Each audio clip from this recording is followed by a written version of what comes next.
Thank fuck.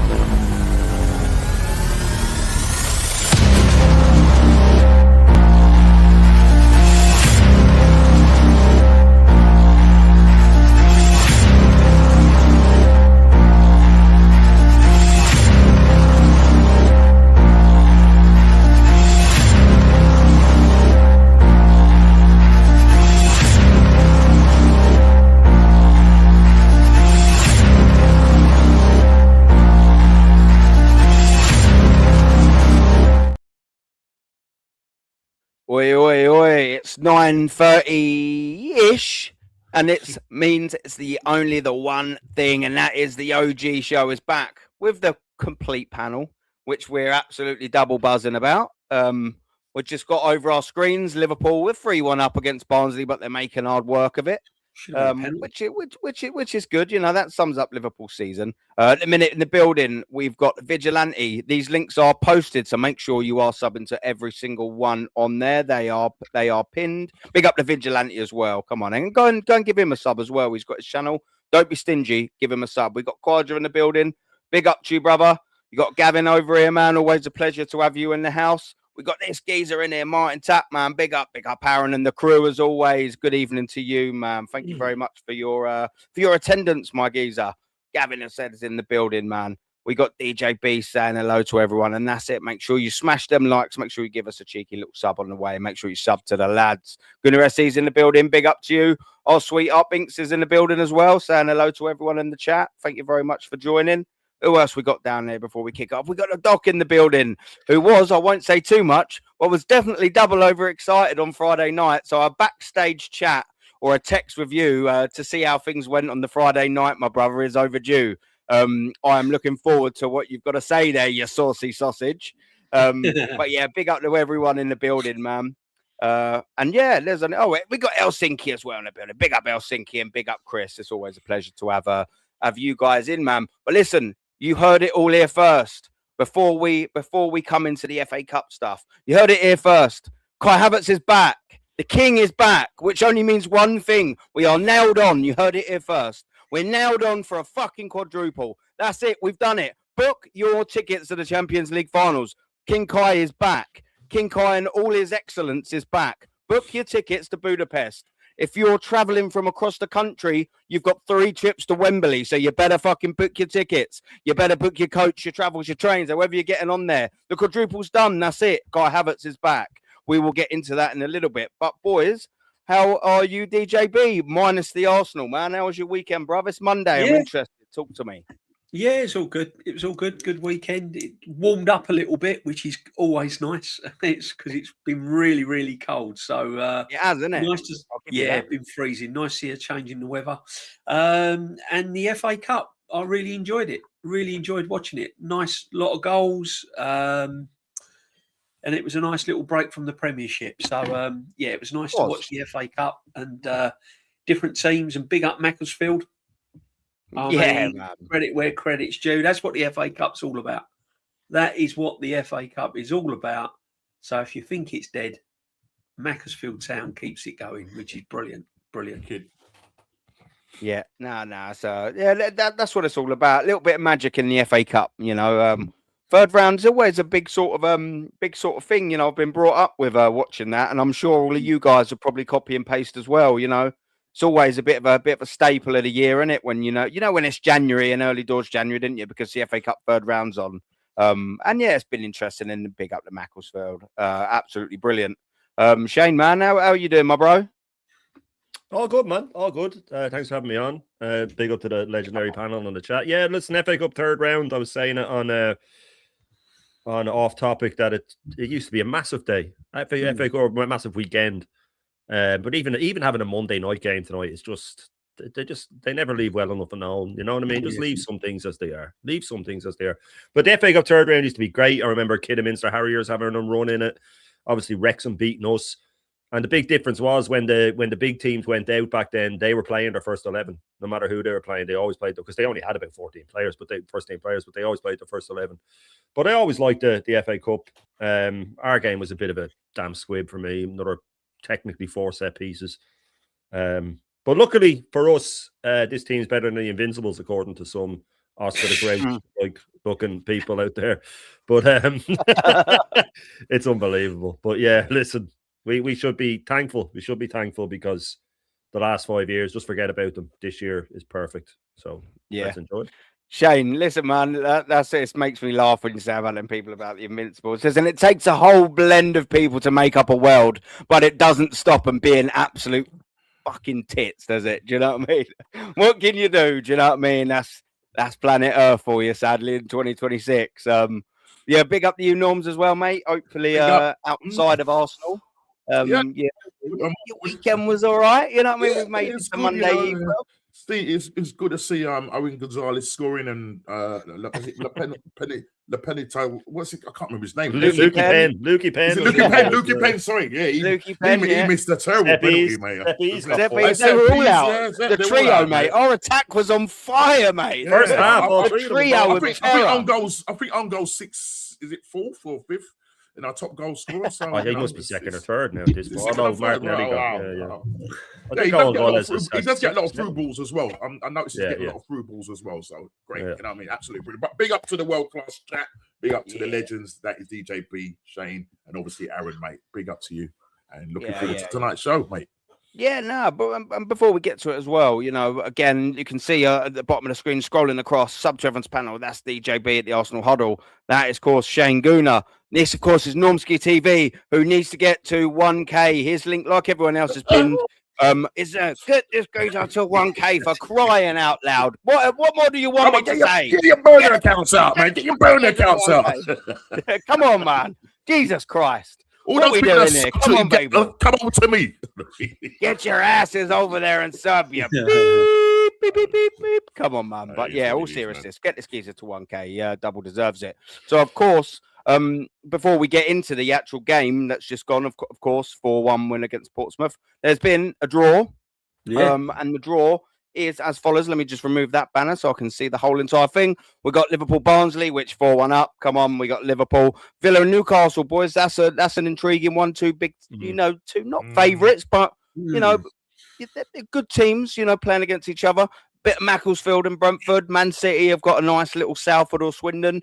Birmingham, Leeds, Stoke, Fulham, Oxford, Sunderland, Southampton and Leicester, Wrexham, Ipswich, Hull, Chelsea, Burton, West Ham, Burnley, Mansfield, Norwich, West Brom, Port Vale, Bristol, Grimsby, Wolves, and of course, Arsenal versus Wigan. DJB, what do you sort of make on that? Because whilst it ain't the most exciting of draws, it's not going to get you off your seats waiting to see the star-studded Wigan team. However, it is an opportunity at home as well for us to rotate yet again and possibly have a similarish sort of team in a congested fixture list, be able to give some fresh legs and some fresh rest, a bit of rest in some of these players. What do you make of that draw, bud? Yeah, it's perfect draw, really, considering because I said it on Lee's, any home tie is a good tie. You know, obviously you don't want to go to the Etihad, you don't want to go to Anfield, them sort of ties, but Wigan at home, it's a favourable tie. It's an opportunity again to rest players in certain positions. It's an opportunity that if any players are coming back from injury to give them a little run out or something. So yeah, but as I said, you know, you can't take it for granted. You've still got to go and do the job. You still got to go and beat what's in front of you. But yeah, I mean, Wigan at home, we should. I mean, it'll be catastrophic if we don't, but whatever team he puts out, we should get the job done. But, you know, we can rest players at a crucial time in the season. So, you know, depending on how serious he wants to take the FA Cup, if we'd have played like a Man City in the next round or something like that, he probably might have been forced to play some of his, you know, a Zubamendi, a Rice, Saka, possibly. He hasn't got to do that now. So he can hopefully get more game time to Wanyeri if he's not left the club by then.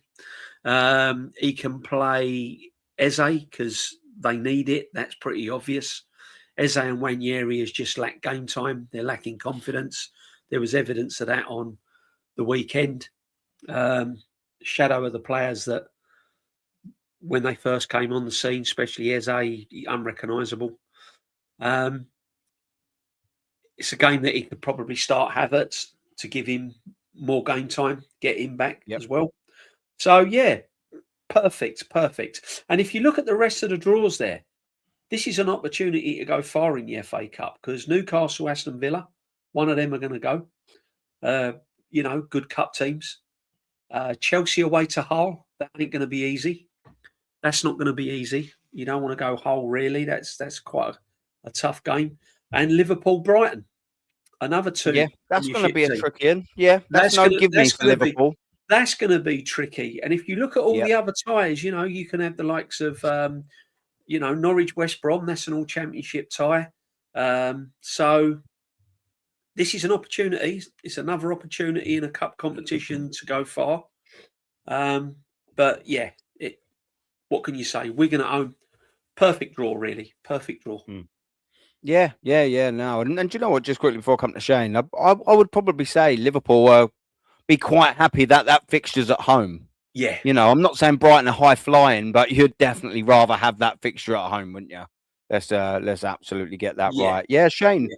What do you sort of make of this? I mean, I'm pretty sure what you're gonna say, but yeah, I believe it's not a bad draw. It's sandwiched, for context for yourselves, if none of you guys know on the panel or in the chat. Thursday, February the 12th, we play Brentford away, and this FA Cup game will commence most likely on the Sunday because we've got a Thursday game. Yeah. So we'll probably be playing it Sunday the 15th. Our next game after that, so we'll have Brentford 12th. You'd presume this home tie against Wigan on the 15th, Shane. And then the following Sunday, we have Spurs away. So it's not wedged in between, the most horrendous of games, with the time frame lacking. What do you sort of make of that as well on the sort of knowledge of where the fixture lies in the list? Yeah, well, it's a good opportunity to like DJB said, to play the so-called B team. I was annoyed at Gabriel playing. People say I'm nitpicking. Of all the players that I didn't want playing, he was the one I didn't want playing. I was, people say, who are you going to play then? I said, I don't care. Play Salmon and Norgard at centre back. We still should have enough. We still should have enough to outscore them. But he wants to keep clean sheets and stuff like that. It's just another 80 minutes in Gabriel's legs that wasn't needed. But that's the perfect draw, like DJB said. The Villa Newcastle one is interesting. I think if Villa get through that, they might win that cup. I can see them winning one of either the Europa League or the FA Cup. I think they'll win a trophy this year, Villa. One of those two. Probably the Europa League, with it being Emery. But they were in Conor Gallagher. It looked like it was getting done. I think Spurs have nipped in, though. I can't understand why he'd go to Spurs over Villa unless it's just to live in London. It's the only reason I can think of. I don't know why he'd go to Spurs. Unless maybe he's a Spurs fan as a kid or something. I don't know. But that seems mad to me. I don't know if they're willing to pay the money and Villa aren't. But with me, with the cups, any knockout competition with this manager, it's with the FA Cup. I think as soon as you get a tough away draw, if we get drawn against the City, Villa, Newcastle, Liverpool, anyone like that, I think we're going out. And then also the semi-final. Now, I know it's all hyper negative and it's all this, but I was trying to explain it this morning, man. Semi-finals, why am I meant to not think that we'll go out with a semi-final? You know what I mean? I was talking to Rashid about it, about the Chelsea game. I said, I don't know what score the first leg will be, but I just feel that we won't get through because it's a semi-final. It's all I have to go on.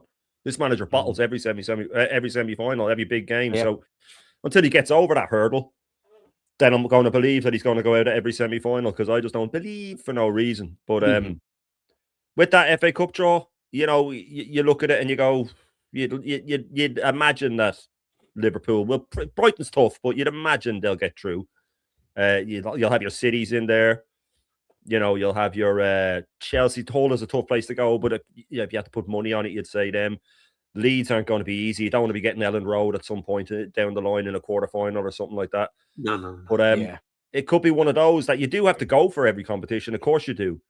But when you get to a semi-final and lose, it's like, maybe we should have gone out in the first round. But the third round. But with Arsenal and this guy's lack of rotation, even if we were to get to the semi-final and lose, I'd say it's not such a bad thing, because the likes of an Ethan might get a game where they wouldn't otherwise. Because when I saw Ethan start that game, I thought, unless we get a draw like this in the FA Cup, he won't start another game this season. You know, unless we get a Wigan at home or a Oxford at home or something like that. That's his last start. I don't see why he hasn't got out on loan, if I'm being honest. I know I'm getting a bit carried away from the point here, but yeah, look, it's a perfect draw. I mean, you can't ask for any better than that, really. Wigan, they're not going to cause us any trouble. We should easily steam past them. It should be a 5-6-0 win with 11 changes. So yeah, I can't complain about that at all. Yeah, no, I think it's fair enough, and as well, I like the sort of thing about the Aston Villa. You know, you could see them going far again, sort of almost copy and paste with the Liverpool thing that I said. If you're Villa, obviously it's so obvious what I'm going to say, but Villa would be very happy that that's at home, wouldn't they?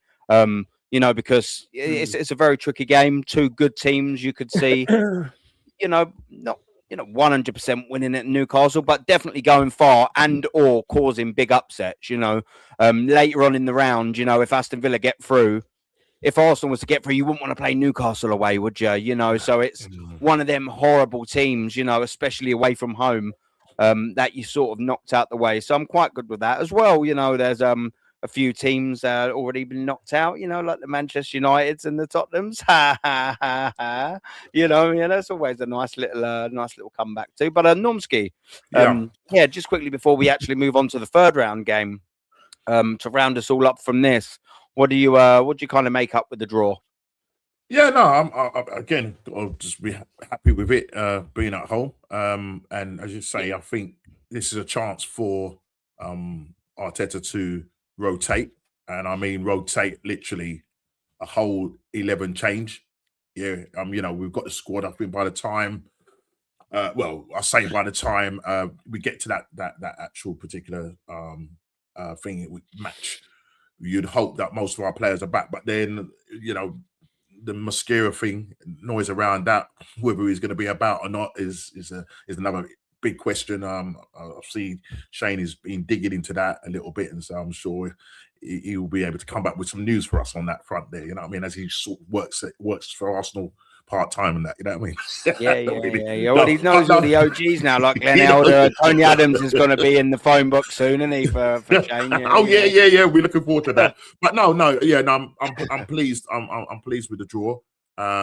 We should be winning that game. But I'll just say, as you go further along, if we do come up against like a top 6 side or a very decent side, especially away, I'll be quite shaky about the whole thing, because I just say semi-final, you can only go back one goal, how many semi-finals, and it doesn't fill me with confidence, put it that way. Do you know what I mean? So let's see whether he can change the narrative. I think a lot of things that Arteta needs to do, for us to really be confident in him, and we will. I'm sure we'll be talking about the title as well. But one thing I'm tired of hearing now, and this is the narrative that's been thrown out there: why they're bumming off the FA Cup and the Carabao Cup. You're in a semi-final on Wednesday. You want to play your strongest side, because that's the thing that's going to kind of hopefully, if you get through that. And depending on how we do at home, and then if we get to a final, let's try and go for it. Because it will just give us a platform to build on to try and go for it, for the Premier League. But they're bidding off that. They even talking about don't bin off the FA Cup as well. I'm thinking, go for it. Go for all cups. Yeah. Why we bidding off these cups for? As I said, we have got a big squad according to everybody, and we hear it a lot. We could do the quadruple. So why are we binning them off then? If they were talking about doing the quadruple, why all of a sudden now they're binning the Carabao Cup off and they're binning the FA Cup off? I don't get how these guys think. Go for everything. Yeah, the chances, if you push for everything, there's a chance that you might win at least one of those cups. Do you know what I mean? So let's not be picky and choosy. We're not at that level to be picking and choosing. We're not at the level of 4P. We're not a 4P team right now. Yeah, we're a 0P team. Yeah, we're second place FC. Yeah, so come on, man. Let's just get real about this and get serious about going for these cups. We need to see a cup. I want to see Wembley. I want to have that feel good factor. And you know what I mean, at the moment, I don't know if we can get it on this under this manager. Yeah, well, you know, obviously the testing sort of factor will be how we do in that semi-final. You know, like you said on Wednesday. You know, let's just see if he's going to get over that hurdle or not. I know we won't know for 100%. You know, on Wednesday because there's 2 legs. However, you know, you can't start going there with a whimper. You know, and losing 1-0 or 2-1 or 2-0 at Stamford Bridge. That's basically again touching on what you and Shane said. You know, we've been horrendous when we get to this stage. It really hasn't been our level. Yes, have we been able to qualify for semi-finals? Yeah. But what have we done in them semi-finals? I mean, it's been pretty much nothing short of embarrassing. Pretty much in every single semi-final I can think of, in every single individual leg.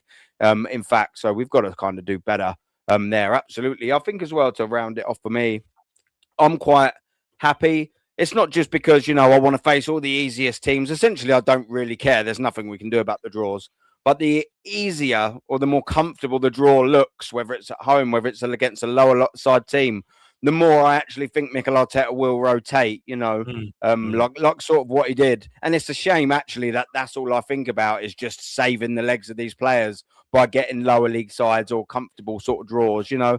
Yeah, it'd be nice to get an easy route to a final and win it. I wouldn't really give a shit as long as I'm at the at Wembley, you know, going mad at the end of it. However, you know, the fact that my first thought is, maybe now Arteta will be able to rotate some players, or maybe now Ethan Mwaneri will be able to get a minute. You know what I mean? It's a bit poor, really. That's the first thing I come to. You know, that's on the manager. You know, and it always sort of will be with that. But obviously, DJB, we had a fixture, and it was against Portsmouth. 4-1 looked pretty in the end, but yeah, it didn't start very well, did it? You know, I texted my mate who was coming over, and he said he was going to be 10 minutes late. And a minute into the game, I text him. And I said to him, I was like, oh, we're 1-0 down already, having a little laugh to see if it comes in that. A minute later, we fucking conceded. It's just, typical curse of the commentator, isn't it? But look, there was minutes in legs. There was a couple of things I weren't too happy about, and I want to get the panel's views on. You know, Timber coming on, Shane sort of nudged into it early as well. Gabriel getting 80 minutes. So you know, there's a couple of silly little things, but there was a couple of good things about it. What did you make of the of the game, my friend? It's one out, it's one done now, and it comfortable in the end. But one was it? No, I mean the first half we had to sort of find our way and find our rhythm a little bit. I was with Shane. I was surprised Gabriel started, to be honest. You know, he's a key player. He's come back from injury. I'm sure there was a way around it and still be good enough to beat Portsmouth. And then Timber coming on as well, which surprised me a little bit. But look, the first half we had to feel our way in. I was looking at the players that were I was looking at Mwaneri and Eze.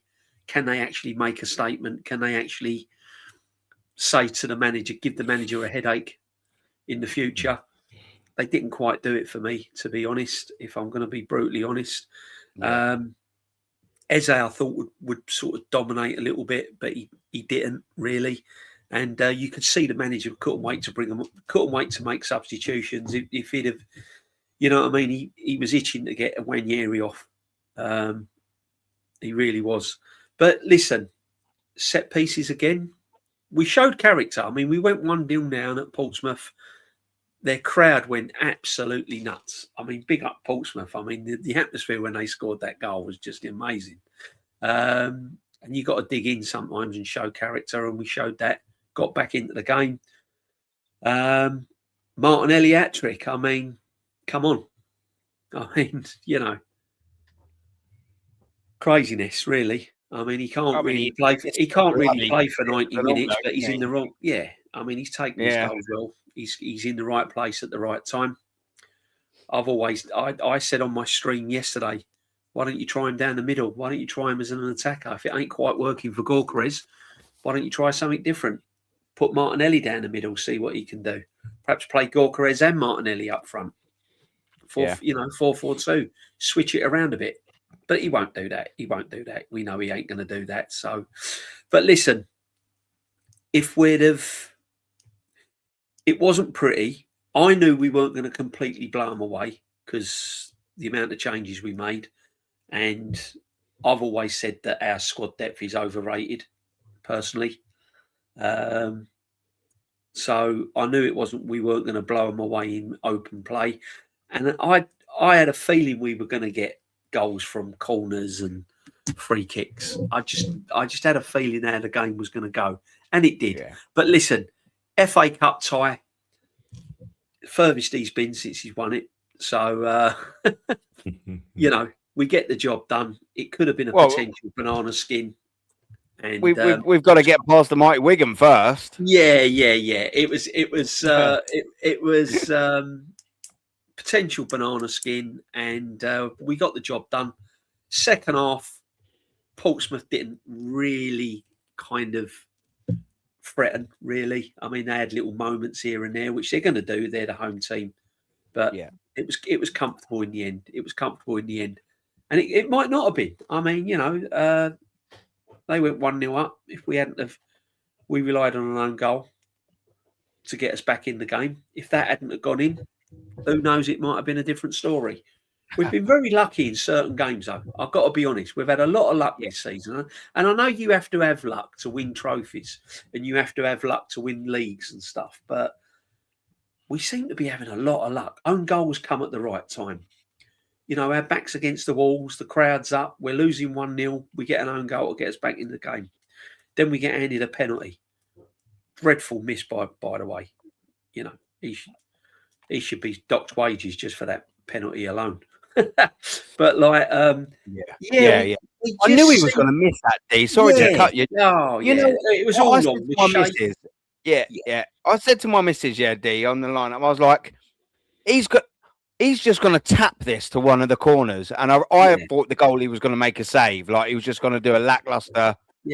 Like and it was just lackluster, wasn't it? Yeah, I just don't like them. I don't like anyone taking a penalty where they just take a couple of steps and do that. Just put your laces through it. Just step up and just smash it. But look, as I said, I'm not saying we've been lucky in all games. It's just that we've had certain moments in games where we've had luck go for us, you know, like a corner where it's come off of someone and it's ended up in the back of the net. You know, we've scored a few own goals that have come at the right time. Yeah. The equaliser came at the right time. If that game had gone on for another 25, 30 minutes, Portsmouth might have just grown in confidence being 1-0 up and it might have been a little bit more difficult. But so the goals came at the right time. It weren't fantastic to watch, but it was never going to be. It's Arsenal, you know. That's how it's been now for the last 2-3 seasons. It's not been pretty to watch. It's Arteta-able, isn't it? This is Arteta-able, whether we like it or not. Sadly, the thing is now, Aaron, I don't quite. For me now, it's all about trophies and getting over the line. Now, I'm fed up now of trying to look for pretty football, attractive football, free-flowing football from this manager. It just don't happen. So I've kind of now accepted the fact that this is the type of football I'm going to watch at Arsenal. And if it wins me a trophy, brilliant. If it don't, there's the door. And that's how I am now.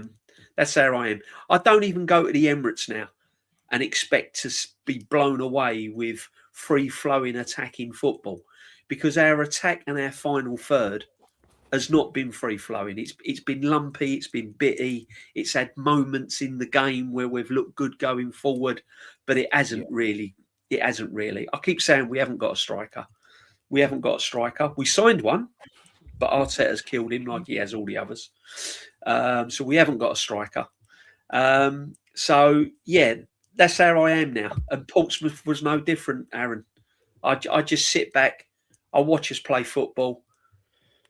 It's okay, 10, 15 minute spells. But on the whole, the standard of football that we play is pretty crap. But if it's going to win us trophies, so be it. If it doesn't, there's the door. Simple as that. Yeah. No, in fact, just before we bring Mutant alert. Mutant alert. Mutant alert. Mutant alert. This one just be dispelled very, very, very quickly. Help me understand. Is it that guys don't like football? No, we just don't like the football. No. I think it's just the D football. You don't like D football, so I think they're just asking, is that why we want Arteta out? What does he mean?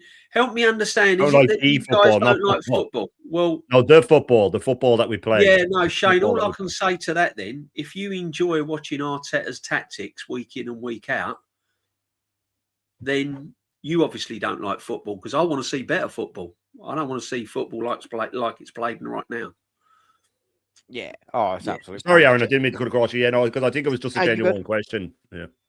No, you're good. Well, hopefully write something crappy now so I can justify it. You know. You know, come on, you know how it is. And just quickly as well, this is out of football. For anyone like me, just quickly before we bring Shane in, like if anyone like me is trying to cut down on alcohol, give it up, or do dry January like me, the zeros are good. They're honestly, and they have been helping me out in the week. Trust me, it's making me feel a lot better. So if you're sort of thinking you might be drinking a little bit too much, like I took in December, and I'm doing me dry January, there are options like that available. The Peroni and the Stella Zeros are actually good. So swap over to it, make yourself bloody feel better, because I'm 12 days in, and honestly, I'm bouncing up and down. I've got more energy, unfortunately. My missus hates it. My kids love it, and I'm feeling a lot better. But Shane, yeah, man, I just thought I'd had to do that. You know what I mean? Just because it may help someone out who's watching. We've got 103 in the building. You know, get a zero, try it. Shane, man, yeah, back to the Portsmouth game. I wanted to get you in with this sort of particular question because I know you bloody love it. Yeah, you've nudged on it already, and you know what I'm going to ask as well. The Gabriel playing 80 minutes, the Timber coming on. Look, largely, I thought the team was okay. You know, I'm not saying that across the whole pitch, Arteta got it wrong. I thought, you know, having the Maduekes and the Martinellis and Jesus is decent. You know, so putting Norgard at the back, yep, I get it. You know, Ethan Ranieri starts, cool. There were some things I agreed with in that thing, but having Gabriel on the field, and especially for 80 minutes, I can't justify it. And bringing Timber on. Oh, Shane, talk to me, Shane. It's so unnecessary, these little bits. And they're the little bits in the game, Shane, like about Arteta, where you just think you can't help yourself, can you, bud? He just can't help himself, can he? He can't, especially with a semi-final coming up where he should be playing him. You know, and now I'm thinking, oh, you might have to you should be taking one of them out. The thing is, someone put in the chat when I said it, oh, if he had played 16-year-old and Norgard together and went out, you'd be complaining. Yeah, I would. Because if he had rotated through the season, the players we'd be bringing in would be Hincapié and Mosquera, and it would be a proper change. He should be able to play, because someone said, oh, well, he had to play Gabriel to win. Did Gabriel score the 4 goals? It wasn't about keeping a clean sheet. We could have gone with a 16-year-old and Norgard at centre-back. Even if they score 2, you should be able to put 4 or 5 past them easily. You should just go smash them. Defend from the front. That's what we should have done. We should have put out all the attacking players and just smashed them and played. And you know what? Don't have Timber on the bench. Have Nichols on the bench. And then if you need to bring someone on because Ben White can't do the 90 and you're 4-1 up, just bring on a kid. Exactly. You know what I mean? There's things he could do. Now, he didn't bring Rice on, which was a surprise. But I'm telling you, if that was 2-1 going into the last 20 minutes, Rice is coming on that pitch. So for me, when I'm getting told in the summer that our second 11 would finish in the top 6, then yeah, I want big changes. And in the League Cup, I want the second, we don't come into the third round. I want a whole team change. Next round, 4 or 5. Quarterfinals, maybe 4. Semi-finals, you still should be changing 2 for the semis. I know we need to win a trophy, but we have Forest away on Saturday. So he could play his full team against Chelsea, slip up, and then have an unfit team going to... This is how you balance. You have to learn to balance it. Ferguson couldn't do a quadruple. Guardiola couldn't do a quadruple. It's not easy, but you have to try and balance it as best you can. And this guy does it. We go through it every year. Every year we get to points like this. Now, I had that Oscar the Grouch lad say that, oh, well, Arteta has the same points at this point that the Invincibles did, so he's doing something right. And blah, blah. Don't even put them in your mouth if you're going to talk like that, by the way. And if you want to go down that road, in 07-08, we had more points at this stage. We had 50 points at this stage in 07-08. So does that mean that team was better than the Invincibles and this one? Because that team didn't go on to win anything. And his point was, oh, I've never seen when the Invincibles were drawing games and they were on the same points. Was there people going, oh, sack the manager, sack the manager? No, but in 07-08 they were. In 07-08 they were saying sack the manager when we were more points than this. Every time we drew a game because we have a soft underbelly, or every time we tried to walk the ball into the net, what's he doing? He's never going to get over the line. Sack the manager. Why is he sticking it with Almunia? Sack the manager. I know for a fact views wanted Wenger out before that. I know Lee did. I know several people wanted Wenger out before 07-08. And every time we slipped up. In fact, it was more then. And it wasn't just the Arsenal fans. It was every pundit on Sky. The second Arsenal in a weak goal with that team. We told you they're too soft. They're too soft. Oh, they went and drew with Stoke. We told you they're too soft. He needs to get a break. He needs to get a wrecker in midfield. You can't do it with Flamini and Fabregas. They're too small. This guy has the mainstream media on his side. He has 90% of the fan base on his side. And the difference as well with that Wenger team is that he had gone unbeaten about 2 or 3 years before. So he had fucking credit in the bank, mate. Then he had lost all the Invincibles and rebuilt in the space of 2 years, that team, which if he had had a good keeper, we would have won the league. Now, that was his mistake. That's on him. And I still hold it against him. How often do I say that? If we had had Almunia that year, we would have won the league. Yeah, I've just that recently as well, again, to be fair. Yeah, because so that's on Wenger. So I'm holding him accountable. Well, I'm not saying everything was perfect, but we had a fantastic team then, which he had rebuilt completely. We had Sanya at right back. He wasn't in the Invincibles. We had Clichy at left back. Yeah, he was in the squad, but he only made a few appearances. Torre was there, fair enough. But we had Gallas. He hadn't been there. We had Fabregas, who played a handful of games. He wasn't really, he'd broken into the team yet. We had Flamini, hadn't signed him. Van Persie, well, he had come through the youth system. Nasri's. Yeah. Adebayor had come out. We only signed him in the season after. All of these guys came and he'd rebuilt them that quick. So I know I'm going completely off the point, but it's just been grinding on me because I'm so sick and tired of these people referring back to our past and pissing all over it. Like Creatine was saying he's got the big gig now. And first thing he does is open his mouth and say, oh, well, Cecil, Cecil, if we do get to the final of the League Cup, Cecil, I hope he plays Kepa, Cecil, because I remember when he had Meninga and he played Meninga for the whole way through the cup and then dropped him for the final for David Seaman. No, he didn't. David Seaman picked up an injury in, I think, January, February. He was out for about a month and a half. Manninger came in. He played about 6 or 7 league games, kept clean sheets the whole way through. He played, I think, the 4th round and the 5th round. Seaman had already played the 3rd round, and then Seaman played the semi-final and the final. It wasn't he was rotating the keeper in. So these guys just make shit up to defend this manager. That's all they do, is they just make shit up to defend this manager. And I can't even remember what you asked me now because I've just gone off on one. I can't remember the point. In classic Shane form, ain't got a fucking. I think it was to do with the 80-20 thing. Was it to do with Gokares? I can't remember myself. I was getting so engrossed. In what you're saying. It was nothing to do with Gokares. No, it's just about the players. I don't know how I'm doing that now. Right? It's about the injury. It's about playing Gabriel for 80 minutes. No, he shouldn't have played. And you're in Timber. I mean, maybe we'll get an answer soon. I mean, you know. He shouldn't have played. You see what they do to me, man? I was enjoying that. What they do to me. Yeah, I was enjoying it. You know, I was like, oh, he's going off in one area. He ain't fucking answering the question. Me and Norms are dipping into this matrix every day. It melts your brain. It really does. It does. You know what I mean? It's like hitting the bends if you come up out underwater too quickly, and you really do. You're gone. You can die from it. That's funny, man. But yeah, so Shane, it's just a little frustrating, isn't it? My kind sir. Normski, I wonder if you can answer that. Shane done it so well. Wait. Repeat the question slowly. It's on the lines of it's just kind of a little bit frustrating that Mikel Arteta just still doesn't seem to learn, and that's sort of his Achilles heel, isn't it? I think that lack of being able to learn. Playing Gabriel, you don't need Gabriel away at Portsmouth. You don't. A struggling Championship side, you don't need him.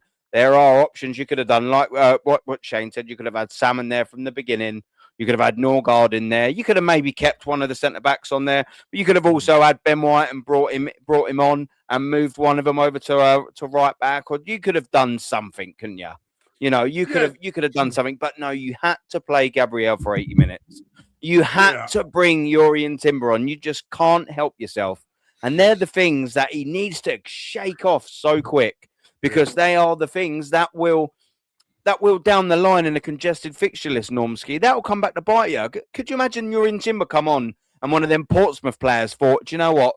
Yeah, Arsenal taking the piss out here. I'm going to be spiteful, and just goes in and fucking takes one of them out. All of a sudden, you've got a semi-final coming up. You've got a real must-win game against Nottingham Forest coming up. And an angry championship player out of spite just shinned one of your players, and he's out for 3-4 weeks.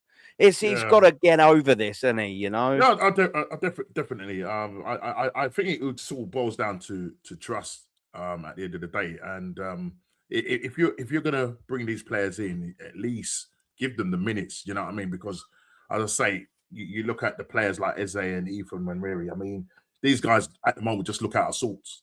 Do you know what I mean? It's just like, because they're not at the minutes and whatever. It's just a case of when they came on, they don't look like players. Eze just doesn't look happy.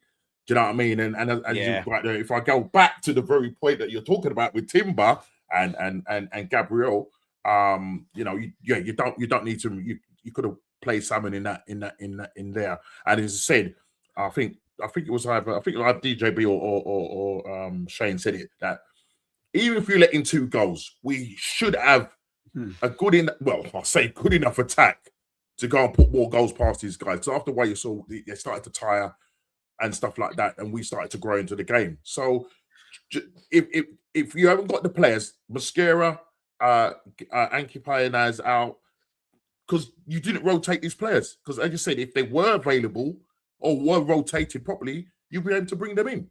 So evidently, you are not managing this big squad, because you're always going back to the same, but you're always reverting back to type. So, it was a bit of a strange one, even bringing Timber on. And it was quite strange. I don't know if this is right. If somebody can clear it up, because I was watching the game in the car. Yeah, I was driving, but I had one eye on the game and one eye on the road. You know what I mean? It's very, very hard to do. Yeah, my missus was giving me the commentary. But I just wanted to understand, and I don't know if it's because when he brought Timber on, I noticed that Timber was playing on the left and Salmon was playing on the right. So I'm just thinking, it looked like he weren't playing. Timber was left centre back. I think. Yeah, I think Timber. Right. So was he playing a back three? Was he playing a back three? No. I think he just put Salmon at right back. Kept Norgard as centre back. Right. So the only reason why I'm saying, because come the Carabao Cup, because obviously I feel sorry for Miles Lewis Skelly. He's not. Let's just clear this up now, guys. If nobody didn't know, Miles Lewis Skelly is not a left back. His game is absolutely just gone right off the boil. Yep. And you saw that in the game. He can hardly run. Now the thing is, I'm wondering, going into this game, he's going to be up against like either Pedro Neto or one of them guys in the Carabao Cup first leg. So I'm wondering whether he's going to probably play Timber at left back and play Ben White at right back. I don't know. It might not be the case, but I was just thinking, because I saw him there. Sorry to cut across you. I would agree with you if he had done it in the Champions League like he should have against PSG. Remember, we were saying that he should have played Ben White at right back and Timber at left back for Dembele, and he still played MLS. Now, I think he's lost a lot of faith in him since then. Yeah. But for me, this MLS thing needs to stop. It needs to stop now. Stop playing at left back. Yeah. It's really Zinchenko vibes, isn't it, man? Yeah, I mean, you got people listen, this time last year, this guy was, playing for England. He was the golden boy. Goal. Yeah, you know what I mean? Yeah, exactly. Now people want him at the club. It's like they don't think he's good enough. So that is just down to Arteta. What has happened to MLS? He's not a left back, man. We told him that last year. I told him when I was on Dan Potts's channel in the summer. I was there with you. He's not a left back. When he pulled up the website of, look, Wanyeri is not a midfielder, he's a winger. And then 10 minutes later, he pulls up his the B team that we have. He has Wanyeri. I told him, right? I told I told the name that I don't mention. Yeah. Bit like Harry Potter, really. I told the name that I don't mention that Skelly wasn't a left back. If this guy was any good at coaching, he'd turn him into a brilliant midfielder because he's a midfielder with good potential. We don't need to sign Marino. We don't need another midfielder. Yeah. Play Skelly in we were saying. and turn him into a baller. That's what I said. He'll never play him in midfield. Now they're all though, saying Peter. he's not a left back. Well, he'll never play him in midfield because then he'll have to explain why he played him at left back. You know what I mean? That is stubbornness. It's all about him. It's just stubbornness that he won't play him there. I mean, when was the last time we signed a left back? I mean, not an actual one. Probably was Kieran Tierney. Actually, still, signed wasn't a it? proper left back. Actual left back. When we actually signed a proper left back. When we signed a bucket load of people that he's played there, Tomiyasu, Timber. Yeah. I'm talking about Calafiori's, the Hincappies. Yeah, but not. I don't think Arteta's probably the closest thing to positional one, and even though he's a left wing back, was probably Nun Tavares. Yeah. Like, and he wasn't even a left back; he was a left wing back, wasn't he? Really, yeah. You know, and he still gave him his debut away to Brentford. He brought him on off the bench at right back. Yeah. Brought him off the bench at right back. You got Emil Smith Rowe, and there you got Miles Lewis Tierney. Yeah. Oh man. Yeah, they're all going the same way. They're all going the same direction. Yeah, Skelly will be on. Scrappy. Yeah, I'm telling you, man. I'd swear that's why Mertesacker's leaving. I'd say sick of handing. You took the words right sick of handing this guy. I was saying it this morning. His whole CV depends on how well these players do, and then it's out. It must be so frustrating to nurture them like that and have all these ballers. Because I was saying it with Rashid, if you work or you're in charge of the youth system, say you're in charge of La Masia, like Yamal is on your CV, even though you have nothing to do with him once he's gone. That's on your CV. I brought Lamal through to you. Okay, you've got a big job, mate. Yeah. Mertesacker now should be getting headhunted by Barcelona, by Bayern, because we should have a balling out Ethan in our team. Miles Lewis Skelly. Saka should be better than he is. You know, even Emil Smith Rowe should be doing a bit. And he'd be going, right, there's 4 players there that are mostly starters for a big club like Arsenal. His CV should be massive. Instead, it's just Saka, and he's broken. So everyone that he's nurtured and brought through, this guy's just taking them apart. Yeah. It's like Berta handing him these players. His CV is getting ruined by this guy because he's meant to be, he gets rated when he leaves a club. That's what we were doing when he came to us. We were looking at the signings he made at Atletico. Oh, look at this one. He was a baller. Oh, he signed Rodri for next to nothing and then sold him for this. Every player he hands to this guy, he's ruining him. And that's his CV just getting destroyed. It can't be nice. Yeah. You know what I mean? And I'll finish on this. I already put it on a post, but I worked in kitchens. It's the equivalent of an owner of a restaurant going out and buying all the most expensive ingredients, fresh truffle, the most expensive foie gras, giving it to the head chef and going, right, we're going to open tomorrow. I want to get a Michelin star. And he hands out greasy fish and chips. And you go, well, what? I just have to give you everything to make good food. And this is what you do to me. And then that restaurant owner, when he tries to open another place and get back, and they go, I'm not backing you. I saw what happened to the last place. Well, that wasn't my fault. I gave him, that's on your CV, mate. You know what I mean? You had a failed restaurant. Yeah. And that's what these two guys must be thinking. What am I doing here, man? He's going to end up going. He's going to end up going. Skelly will go. Yeah. Dowman will go. It's a shame, really, because some of that talent's good enough for this squad. More than good enough for this squad. And you know, within the right nurture and the right arm around your shoulder, I know it's so easy to say Arsenal greats, but you could have some phenomenal long-term Arsenal players there, couldn't you? You know, like the likes of your Max Dowmans and Ethan Wineries. Yeah. You know, if they bled through right under the right guidance, you know, you could be looking at superstars. Very easy to say, I know, but you know, it'd be a shame to see them fizzle out. Go on, I think Mertesacker, and when Wiltshire was there doing the under 80s or under 50s or whatever it was, I think they were actually playing a different brand of football to what the first team is playing. Because, you know, you can't be nurturing these guys and then, right, you've got Mertesacker nurturing MLS as a midfielder, and then he comes in and you put him at left back. He's just like, because he had that thing, you know what I mean? I saw him doing whatever and then I'll put him at left back. He clearly isn't left back, and we've been crying out for that. So I look at it as that maybe the under 15s, under 18s, or whatever, because the way it is under Wenger, right? I remember going and watching the second string team playing exactly like the first string team. With Carabao Cups, loads of Carabao Cup games or whatever it was back then. And I'm thinking, look at they're playing the exact same football. You couldn't tell the difference between the first team and the second team, and so the consistency. So from going from the academy it was gonna be flawless. It's just gonna nice transition in here. At the moment, what we're looking at is MLS is coming in here. He doesn't know if he's coming or going. He's playing him at left back. He's now failed at left back. He won't put him in midfield because that's going to look bad on Arteta. So I and that's why I think the theory is, and I think I texted Shane about it, and I said there's got to be something going on. Why this guy said I'm gonna go and try my. No, he wanted a new challenge. I think that was what he said in his thing. That I'm looking for a new challenge because everything that he does gets challenged. Do you know what I mean? Arteta runs the football club, doesn't he? Arteta is Arsenal. I think that's what it is. That's the problem that's the road we've gone down now. He's bigger than the football club. That's the problem. Mm-hmm. Yeah. And this is the situation we're in with Arteta, and this is why we keep saying it is the long-term damage that he's going to cause, because he is bigger than the football club.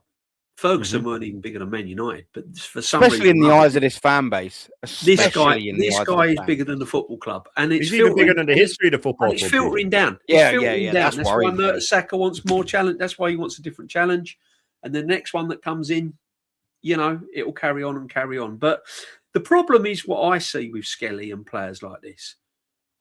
It's not the fact that they're playing out of position. It's the fact that they've dropped off so badly, so quickly. Mm-hmm. Because Skelly looks a liability at left back now.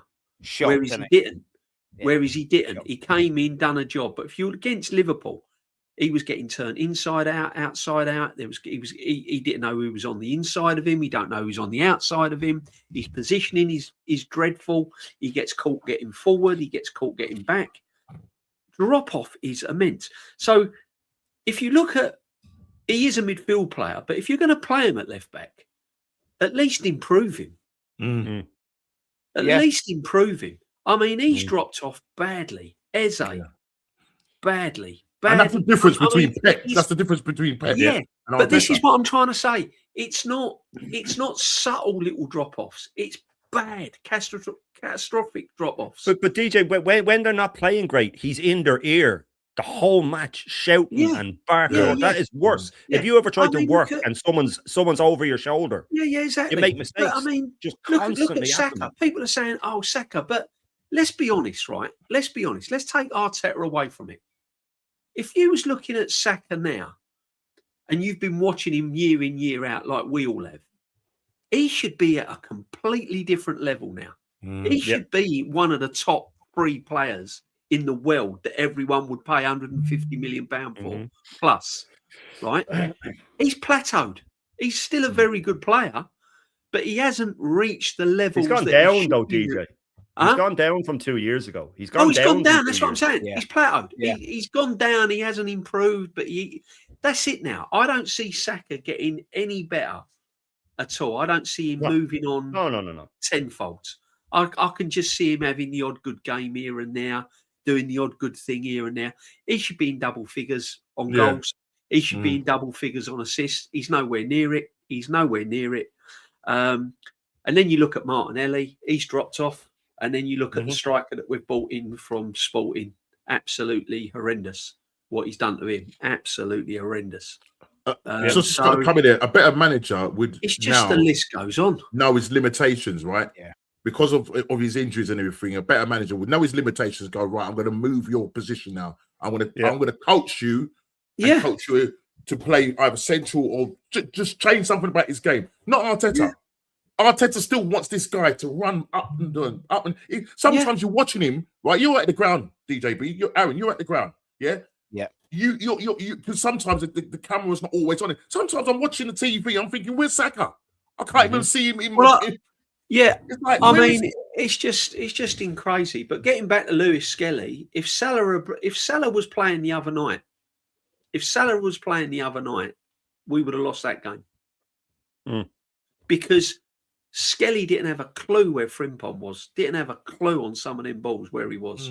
and he got inside him, and he was like looking around. I think he was looking to see if it was raining at one point.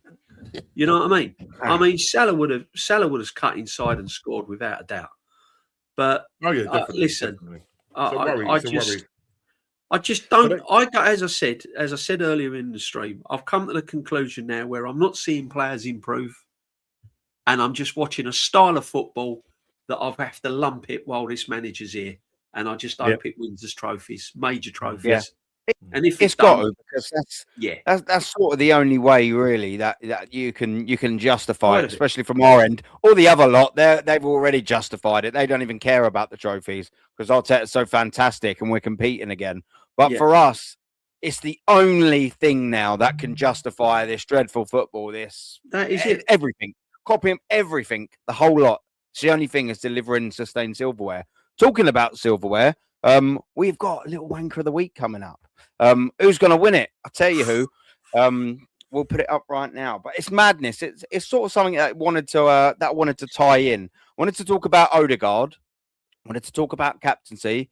And I wanted to talk about, a little bit of Tony Adams as well, because he's mentioned in this particular clip. And I know our man, our hero, our Shane Gooner, the Irish geezer down there that is mates with all of the Arsenal legends. They're in speed dial 1, 2, 3, and 4. You name them, Shane knows them personally and all. Glenn Elder, I mean, come on, do you know what I mean? Best man at your wedding, I think.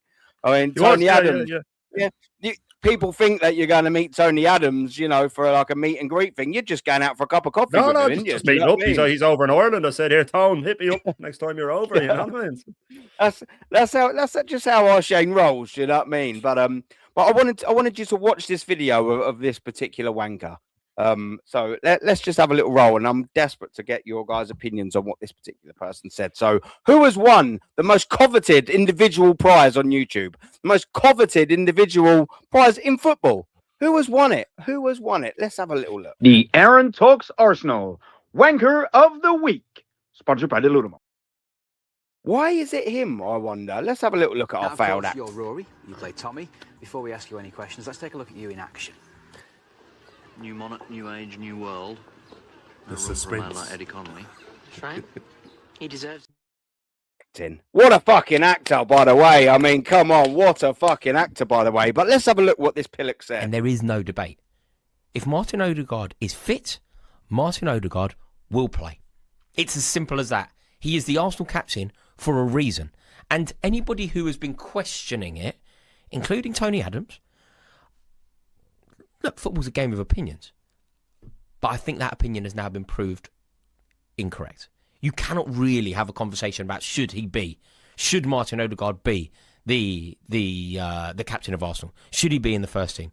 Of course he should. When he is playing like that, when he is not only demanding the most from himself, but demanding the most from everyone else, he is the Captain Marvel of the team. And in the absence of Declan Rice, I think it really is huge. So, boiling it down, keeping Odegaard fit, getting Odegaard playing to the level that is required, that could be the answer to Arsenal's season. Wow. Yeah. Wow. First off, we're talking about the Captain Marvel, the Odegaard, the Captain Marvel. If you're the actual Captain Marvel, Mr. Arsenal, Tony Adams, who captained us in 3 different decades, the 3 different titles, by the way, the only captain that will ever do that probably for Arsenal. It doesn't matter what Tony says, Shane. Doesn't matter what Big Tone says because you're wrong. That's just as simple as that. Rory Jennings has said it, though. I couldn't believe what I heard, and I want to come to you first, Shane, as well. Do you know what I mean? With that, and then we'll go D, and then we'll go Norms. I mean, Martin Odegaard. I mean, is he that inspirational to Arsenal? Tony Adams. You're not allowed to. You're not allowed to disagree. He's wrong, and where do I start with that? That is wanker of the fucking month, mate. Not wanker of the week. I was looking at all you guys' faces when he was saying some of the little bits, and it spoke more pictures than anything, man. Where do we go with idiots like that commenting on Arsenal Football Club? Well, for me, I've always got this thing that, if someone that you respect says something about you, they correct you or something, or say you need to fix this in your life or that in your life, it cuts you to the bone because you go, right, I respect them. If it's someone that you don't respect and they have an opinion, it doesn't really matter. It doesn't matter. And I have no respect for that guy. He's apparently a Chelsea fan. Yeah. All he does is cover Arsenal because it gets the most clicks. So your opinion means absolutely nothing. And I've said it before about these guys. They think if they get on AFTV, it makes their opinion more valid. I'm sorry, it doesn't. Your opinion on the club is invalid from now on, because the second you get told that there's things that you can't say, or there's points that you can't touch on, or things that you can't mention, you are not a fan anymore, right? You're not a fan anymore. You're a content creator now. Now, people say, well, you create content. Yeah, but nobody's ever told me I can't say something. Nobody's ever told me that I can turn around tomorrow and say, listen, lads, I think we were wrong about Arteta, and you guys will go, Jesus Christ, I didn't see that coming. But you're not going to go, well, you're not coming on the show anymore, and your opinion, you know what I mean? I can say whatever I want about the club, because my opinion is always about what's best for the club. But to look, he knows that if he mentions Tony Adams, it gets clicks, and it did. He knows what he's doing. He's a failed actor. He knows the business. He knows what you have to do to make it to the top. He knows that you have to leave your dignity at the door. Anyone that works with that guy, for me, your opinion's gone. Yeah. He knows next to nothing about football. I've heard him talk before. It's all about the tone of his voice. To say something like that when you're not even an Arsenal fan, I mean, it boggles the mind, really. It boggles the mind, but then again, it doesn't. That guy, whenever he pops up on, if I'm going through shorts on Instagram or something like that, I normally just skip by it. But the first word will always be Arsenal. Arsenal. You don't even support the club, mate. You don't even support the club. So you're nothing but a businessman. You're nothing but a shill. And I'm just glad that when it's the likes of him, and we know who the other one was that said he's not my Mr. Arsenal, he's not my captain. We know these guys. It doesn't affect me as much, because it's like I said, I have to respect you for your opinion to mean anything. You know what I mean? It's like when a gal says something about Arsenal, it's like, well, I don't respect you. So as soon as he opens his mouth, basically, isn't it? Basically, as soon as he opens his mouth. So for me, look, leave him be. He's talking absolute bollocks. If Odegaard was so important, why is he the most hooked captain in history? You know what I mean? Arteta knows he's not good enough, but he starts him because he made him captain again, just to cut off his nose to spite his face. But then he subs him all the time because he's not that important. Now, if he was an important captain, he wouldn't be getting subbed. He'd be on the whole time. He'd be like Declan Rice. He'd be running him into the ground if he was that important. But he knows he's not. So instead of just saying, I better start dropping this guy, he's not good enough, he will risk not winning something to insist on this guy who had, 2 good games since he's come back? They're acting like he's come back and he's just changed everything. He was god-awful against Liverpool. Absolutely terrible. This is what I wanted to get on as well. Yeah. This is the thing. He had 2 good games, and only one of them was very good. The other one was okay. The other one was just okay. That's it. In the last, year or so, he's had 3, I'll be generous and say 4 good games, a couple of all right ones. The rest of them has been terrible. Absolutely terrible. Can I mention something when we was on the phone? I think it was a couple of mornings ago. It might have been Friday. I'm not quite sure when. And we was having a little chat. You were saying that Zippy was saying about his 2-yard sideways pass. Fucking hell, man. It made the goal. He made no, Darren. Like, you have to see it to believe it. 2 minutes, man. And it was that little 2-yard, the little 2-yard layoff that he did for Rice to run onto it, like you do if you're tipping off a free kick. What was he saying? A minute per yard. Of a pass. Brilliant.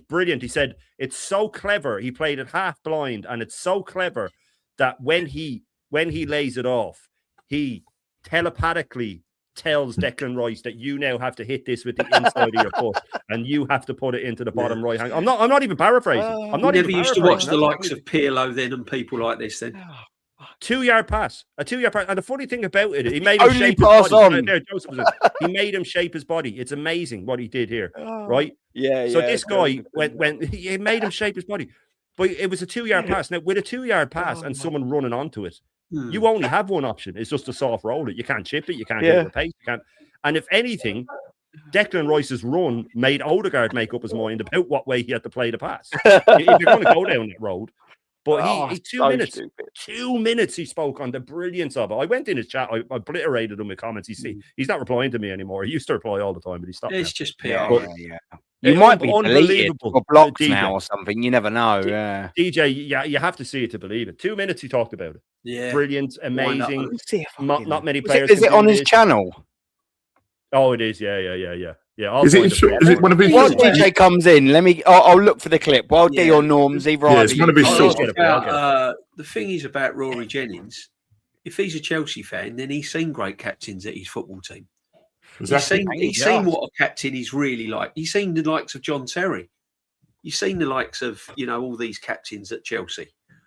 So, again, it's just for clicks. What really annoys me, is that these people that create content that are other fans are constantly talking about Arsenal this, Arsenal that, Arsenal this. I blame the Arsenal fans for following these people and believing what they're saying. Mm-hmm. They're the ones. They're the ones. They're the ones. Yeah. The Arsenal fans really should be saying, "What's he fucking on about?" They shouldn't even be watching them. But the problem is, right? Let's be honest. Odegaard is not a captain of this football team. He shouldn't be captain of this football team. And as Shane said, and we've said it all in the past, captains don't get substituted the amount of times that Odegaard's been substituted. Captains don't go missing in big games, semi-finals, Champions League legs, Champions League quarterfinals, Champions League semi. Captains don't go missing. Liverpool at home, 8 points clear we could have gone. You're looking at your captain for inspiration. You're looking at your captain to create something. He was one of the worst players on the pitch. Shouldn't have come out at half time. Should never have come out the dressing room. I was shocked that he came out. And this is what I'm saying. That's not a captain. That is not a captain. And all of this about, the players respect him and the players voted for him to be captain. You're the manager. What's a load of bollocks. It's an absolute load of bollocks. And it's just all for PR status. This, as he said, these people say all this stuff just to... I mean, the list goes on. The list goes on. You got that Spurs fan. All he talks about is Arsenal. Spurs are absolutely in total crisis. Yeah, and he should be literally doing what we do about our football club. And all he talks about is Arsenal. Mm-hmm. Yeah, and you got Man United absolutely in the mud, completely in the mud. The amount of stuff that they should be covering about Man United. What do they talk about? Arsenal. Mm-hmm. It's just fucking crazy. Yeah, it's because we've got the most moronic fan base out there. It's just easy, isn't it? It's just it's crazy. So easy. Minimal effort, highest output. I don't listen to them. I don't listen to them. If I come across them accidentally, I turn them off straight away. Whether they've got a valid point or not a valid point, I just don't listen to them. They're not Arsenal fans. They should be more worried about their own club, to be honest. And as for Tony Adams, I'm sorry. The fact that a Chelsea fan's even mentioning his name winds me up. Yeah. 100%. Norms, did you before I load up the zippy, the jaw that can chaw through granite, we'll ask you if what do you think about that? What do you call it? What do you think about? First of all, what do you think about the Tony Adams and things like that? Let's have your say, and then we'll load. We'll load. Yeah, no. First of all, I don't listen to extras. It's coming. Yeah, I don't listen to extras. Yeah. When I watch these things, I prefer to watch the real actors, not the ones that they're walking past and they're trying to look like they need to get in the scene and all of that. That's what Rory Jennings is for me. Again, coming from a Chelsea guy, how can you listen? Martin Odegaard, captain material. I'm sorry, this guy, Captain the most creative player since he's come back. The most chances created. 4 assists in all comps. 4 assists in all comps. He's our most creative player. I watched that guy. Yeah, when it was all kicking off. Yeah, man was hiding behind the referee. Yeah. You know what I mean? That's what he does. He pretends. He tries to look busy, but he ain't. Yeah. it does it good. So like if the player's got the ball, the opposition player's got the ball, he kind of runs to them and he sort of goes just kind of just jumps in front of them. He doesn't do anything to inspire me. It reminds me of? It reminds me. I used to have a fella called Danny, who used to work with when we used to build lofts, and the amount of effort he'd put into looking busy. Yeah. Honestly, I just sitting there and I thought, you'd have got all the work done by now. Like, he'll stand there, like, just going around. He'll always have a hand tool on him or a drill. He'd just whack things and just, like, holding the drill and whack it on something just to make it sound like he's doing something. He's a pretender. He's just got one tool in one power tool in one hand. Odegaard is a pretender, right? That's it. Yeah, At the end of the day, he's not an Arsenal captain. You cannot compare him. Tell him, he doesn't come nowhere near. He can't lace any of our captain's boots. None of them. He shouldn't be captain. Full stop. Right? And Shane sent me a clip, and probably that's the reflection of why Mikel Arteta chooses him, because I don't if it's AI. Well, brilliant to AI, but he's come and put on the classic. I don't think it is the gold shirt. He's come on just before he's come off the bench. He's pulled his top over his head. He's gone this. Now he didn't look like he was touching his hair, because I think that hair is so perfect. I think if he did that, you know the wig that Shane wears when he does St. Nick's. That's what that looks like to me, bro. Do you know what I mean? Can I just make one more last point before you play? Yeah, of course you can, bro. Now, there's a guy called As the Balu. I think he wants to make his point, so he's written everything in capitals. What's that in the chat? In the chat, yeah. God, yeah. Do you not understand how captaincy works? Odegaard is a brilliant player. Arteta is a brilliant manager. All in capitals. So now that I've seen that in capitals, I'm actually convinced that Arteta and Odegaard are the perfect pair. So but he's changed my mind. It's changed my mind. I don't know if it's changed yours, DJB. But it's changed my mind, especially if you're right in capitals. I'm telling you, I've been fed up with going to Wembley finals over the years. And honestly, Can I just own up now? All them cups we've won, I'm sick and tired of it. I've had enough. No. I like merch and hairpins. Yeah, I like tifos. I like tifos and fireworks and tannoy announcements. Posters. But can I hold my hands up now, please? Okay, since I've read that. You've got me, everyone. You've got me. I'm a fraud. What I have done in the last 5 seconds since reading that is I've got Martin Odegaard's name on the back of all 3 shirts, and they're coming tomorrow. It's the player one, so I spent 130 quid on it. So 390, 400 quid. The light bulbs are out, guys. Yep, Odegaard, that's it. And I've even got armbands with the C and the OM next to it, or the MO next to it. Mock. I mean, Aaron, watching Paul Merson and the likes of David Rocastle and Patrick Vieira and captains like Tony Adams got nothing. Now I've read that, it's got nothing on Odegaard. He's right. Nothing. Honestly. Nothing. Oh, honestly. Yeah. I mean, as a matter of fact, I think I'm going to shut my channel down now. This is a life-changing moment. This is a life-changing moment. All them sort of players out of the water. Do you know what? I like that. Yeah. Do you know what? Yeah, that's it. I think that's it. I'm done. Hello.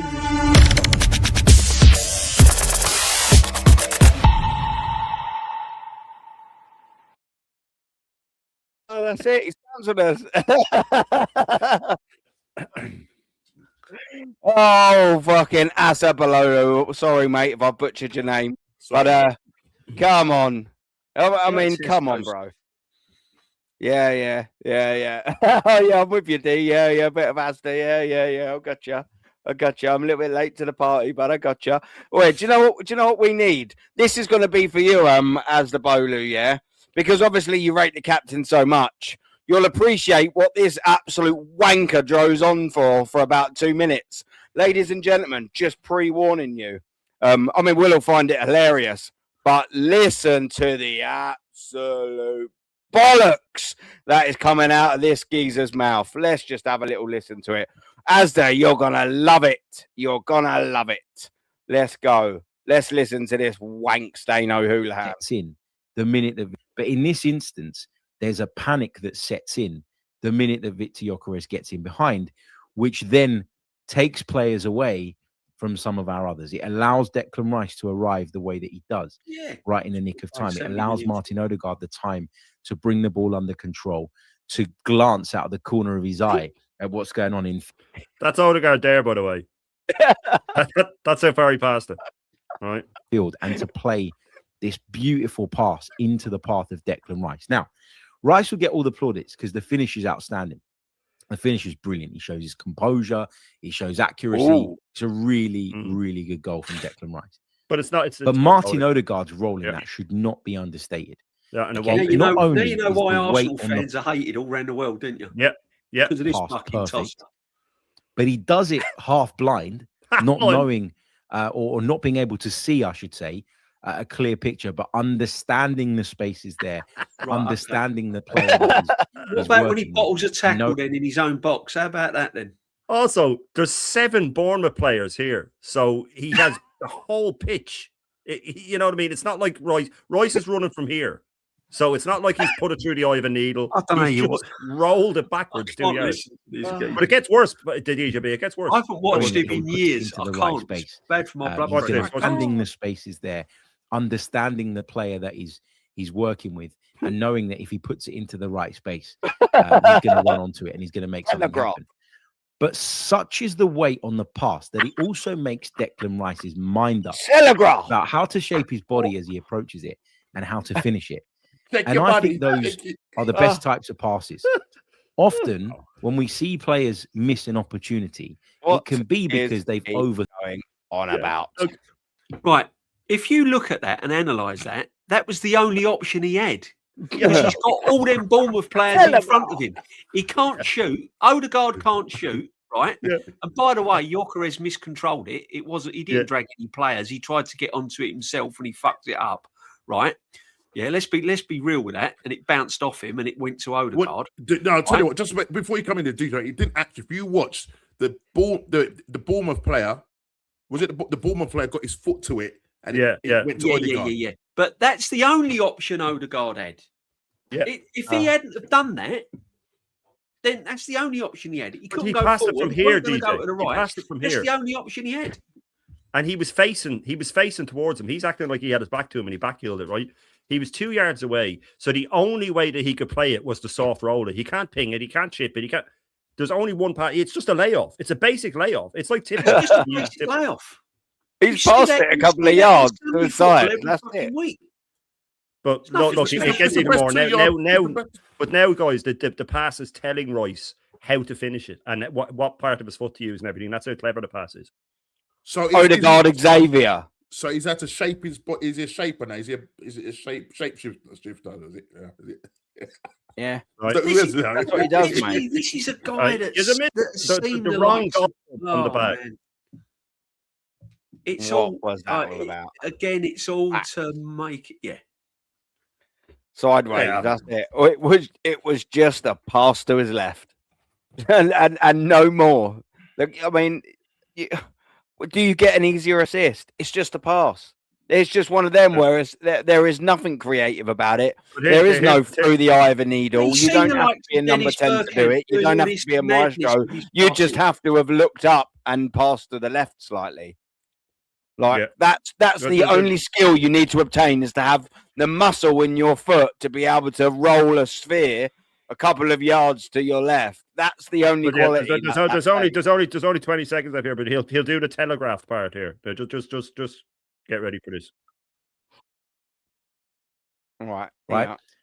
Whereas in this instance, because the pass is so good, Martin Odegaard literally telegraphs it to Declan Rice, and not only says, run onto this and hit it, but run onto this, shape your body like that, and hit it like that. Oh, for fuck's sake. I mean, come on, guys, come on, man. That's how you do it. You couldn't write it. Yeah. Do you know? And what Views said about it is very true. It's actually quite impressive to come up with that amount of bollocks. Like, that is quite impressive. It was a 2-yard pass, but he's made out that he's told him what way to shape his body, what way to finish, what way to. If you're having to dig around and find that as a way to big up Martin Odegaard, deep down you know he's shit. You know what I mean? Unbelievable. So really, then, Yeah, on that we're logic, in. logic, if you I'm wanted to matrix, buy I'm in the Martin matrix. Odegaard at your team, he's on that assumption you're buying 120, 150 million pound player. The fact that Odegaard will probably go for 35, 40 mil in the summer. Yeah. On his CV, he'd be saying he can help shape your body. That's all. That should be. That would be on his CV. I can shape your body. You know what I mean? What did he say? What did he say about Zubimendi? About when he first watched him in pre-season, he said, "Oh, do you know what I got from watching him for 90 minutes? He's able to take a touch with his left foot and pass with his right foot. What? Brilliant. This guy gets paid to he gets comment paid on to write this, to write about football. Brilliant. Yeah, which has got him commentary gigs on TalkSport.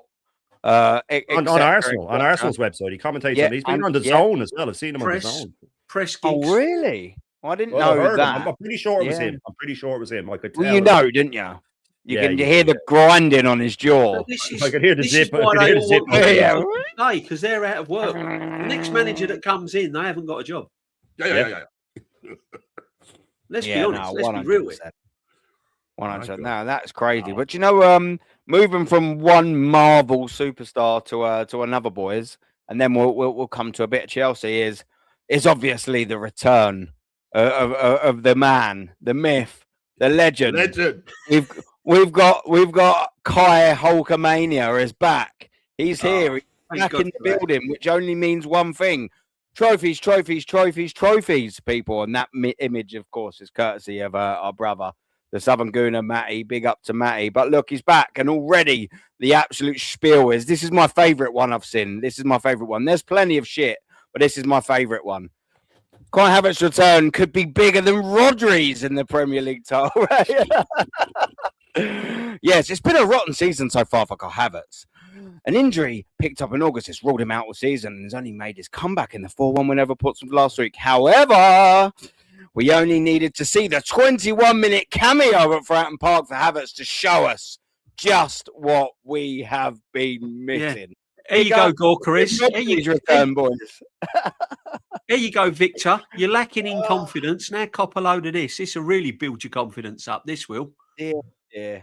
There's a few that I'd seen, but this one absolutely takes a biscuit. And I do apologise. I was supposed to segue this in with something that you said, Joe. Big up JCG. I do appreciate the chat. I know it's been late. I actually saved it to segue us in here. And I forgot, so I do apologise. And he's saying, big up to DJB, Normski and Shane, plus the King Kai lookalike Aaron. What we fucking playing at, JCG? You little git, but we've mentioned Kai's name.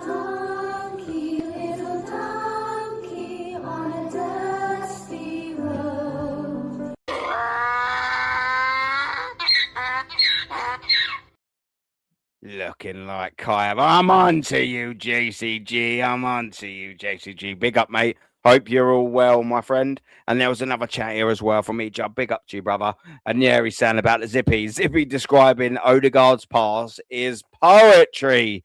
I mean, it's poetry, guys. I mean, Ejab, you can't get any more ridiculous than a geezer talking 2 minutes about a 2-yard sideways pass. That was the only pass on that in no way dictated Declan Rice's excellent finish to get us in the game. What an absolute 2-minute load of shite. But big up to you, my friend, and hope you are well, my friend. Yeah, this is exactly what we're looking at, boys. Kai Havertz's return could be bigger than Rodri's in the Premier League title race. DJB, tell me about tell me how much shit you think this is, please, my friend. Because I know from my point of view, what a steaming load of bollocks. What do you make of it? Well, the thing is, right, Kai Havertz was bought as a midfield player. He didn't know where to play him. Arsenal fans didn't want him. It was another signing that we was all up in arms about. And they're the Arteta faithful, as well as, everyone else. Didn't want him at the football club. Didn't want to pay the money for him. We was told all last season, all that he needs is the missing jigsaw. All we need is a striker. The amount of chances we create, if only we had a striker, we'd be walking the league. We'd have won trophies galore. That's what we was all being told. Yeah, so we went and got was. Gorkaris. And the reason why we got Gorkaris was the fact that no one wanted this guy playing up front. They all said it. Don't ever want to see Havertz up front again. Don't ever want to see him play as a striker. Then when he got injured, everyone was saying, oh, we should sell him, cash in on him. He ain't going to be the same player. Cash in on him. Don't want him at the football club. If we can get money for him, brilliant. Him and Jesus, get rid of them. Now he's absolutely thrown Gorkares off of a cliff because of the tactics we play, and he can't get the best out of him. Everyone's waxing lyricals now over the Kai Havertz return. The problem is, this guy was with us last season and we didn't win nothing. He was with us the season before and we didn't win nothing. He got 9 Premier League goals. 9. And now everyone's saying about, oh, yeah, but look, you know, we need Kai Havertz in the team.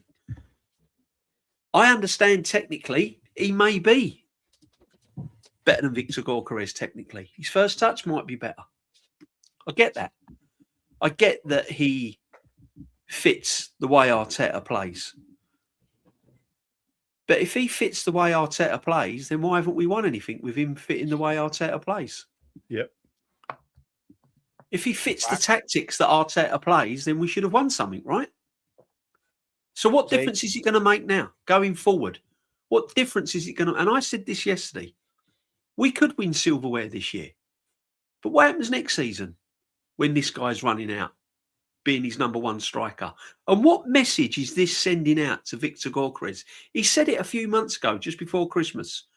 We've missed our Kai Havertz. Our Kai Havertz, by the way. Yeah, we've missed him. We've missed our number 9, I think. Words of that effect. Mm-hmm. So straight away, Victor Gorkares is going, hang on a minute. I thought I was your number 9. Where's the faith you're showing in me? I mean, football players are not stupid. They're listening to the manager, what he's saying in press conferences. They're listening to what's coming out of his mouth. How do you think that's making... Victor Gorkares is low on confidence anyway. He's struggling in the Premiership. He's struggling to score goals. He's struggling to get into the system, what Arteta wants to play. So he's low on confidence anyway. And now he's having to read all this. So he knows his days are numbered. And I've said this before. As soon as Kai Havertz comes back, it's going to upset the apple cart. Gorkares is not going to stand for it because he's got attitude. He showed it at his last club when he down tools and didn't want to go training. So he's got a bit about him. There's going to be a bust up on the training ground. You're going to rock up at the Emirates. You're going to see the team sheet and you're going to go, hang on a minute, Victor Gorkares is not even inside. He's not even on the bench. What's happened? Is he not well? And then it'll all come out. This is an accident waiting to happen. Yeah. I'm not saying he's a key player to come off the bench. He's, you know, he gives you something different. Perhaps 20 minutes to go, put him up top with Gorkares, put him up top with another striker. I'm not saying he hasn't got any roles to play, but come on, why is everyone's getting so excited over him coming back? I'm not. I didn't want him at the club. I didn't want to sign Madueke. I didn't want to sign Havertz. And here we are. We're back to square one. And as I said before, we are going to be lining up the same 11. We're going to be lining up the same 11. El Burro. We're going to be lining up the same 11 what failed us last season. What was the point, right? Listen, what was the point of spending over £1 billion if we're gonna run out with the same football team we run out with last season? What was the point? What was the point of signing Gorkares when we got Havertz? What was the point? What was the reason behind it? Because our lineup now is going to be Havertz, Saka, Trossard, Rice. The only difference is going to be Zubimendi. That's the only difference.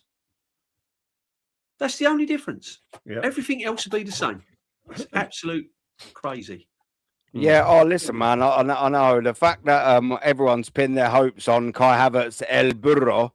It's kind of outstanding. And by the way, courtesy of the doc, this is on the right hand side, man. Absolutely our doc. Dr. Seymour Butts, yeah. There's a good few. That's he sent me this early. He sent a couple of assists.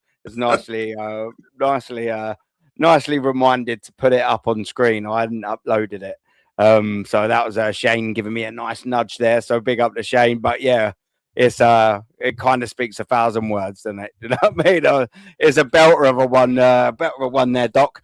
Just quickly as well. It's a nice little timely reminder. We have had a raid by El Capitan, Lee Gunner. He's probably not in the building, but thank you anyway.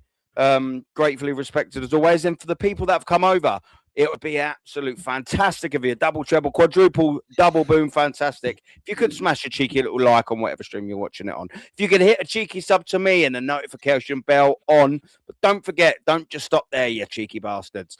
Give DJ B at the Arsenal Huddle. Links are pinned. Subscribe. Do exactly the same with our brother Shane Gooner, who will be with everyone every day for the foreseeable future until he's finished, until he's down, until he's 6 foot under. 10:30. He will be there every day. Shane Gooner, give him a subscribe. And come on, people. We've got 180 in the building. If you don't want to do any of that, do me one favor, just one little favor. Go on and Normski TV. The links are pinned, and give this guy a sub and get him to 1,000. That would be fantastic. If some or all or any of you just do that, make sure you get him to that landmark. And big up to every single one of you for being here, by the way. As well, it's not the only treat we've got via this excellent poster. Normski has actually give us it's a bit of a wanker of the week fucking title race, as someone put it in today. We've got a little clip from Tom, aka Cunton. Let's have a little watch. I need to use the toilet ever so quickly. I'll be listening. Let's have a little listen to what this plebeian's gonna say. 7.75 expect 6.75 expected goals from 2 games, with Gabriel Jesus being our starting centre forward. That's quite telling. That's very, very telling indeed. So yeah, but I thought what was the most encouraging thing on the day, I don't think without too much question at all, was when Kai Havertz came off the bench. So good. So good. And my expectations are like here, right? They're not very high. He's had basically a year out. I asked Arteta that after the game against Liverpool. Said, with Kai coming back, do you need to temper expectations because he's been out for so long? But no. Arteta was like, we know the level. He knows the level. He knows the standards. And Kai comes back in, and you're just looking at that performance in about, 15, 20 minutes that he got, and you're just thinking, he's standing out. He's getting on the ball. He's creating chances. He's getting in dangerous positions. It was just a really, really, really, really good cameo from Kai Havertz. And yeah, look, those profiles, whether it's Gabby Jesus, whether it's Kai, that profile of centre forward just makes us better. We are a better team with that profile of centre forward. So it's not about who, as I say, it's about what. It's about what profile we have leading the line. And for me, we are just a better team with that profile of centre forward. So Kai and Jesus, for me, should be the 2 starting centre forwards for Arsenal. And we are better for having those profiles.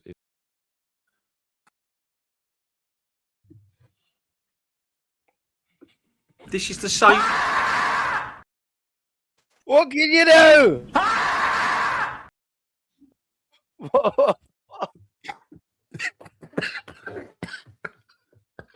Oh dear, man! Come on. So, guys, these are the same 2 forwards that he has built his team around for 5 years. That's 1-0. That's 1-0. That's what I'm saying. We've tried it with Jesus for 2 years. We've tried it with Havertz for 2 years. We haven't won a single trophy. Now he's saying that we bought a striker. Yeah, but now he's saying that the return of a crocked Jesus, who isn't the same player because he's been injured so many times, and a Havertz who was already slow and now has a grade 3 hamstring and a busted knee, that these guys who were never good enough in the first place, not just for us, for City, for Chelsea, they were never good enough, are going to come back and save us.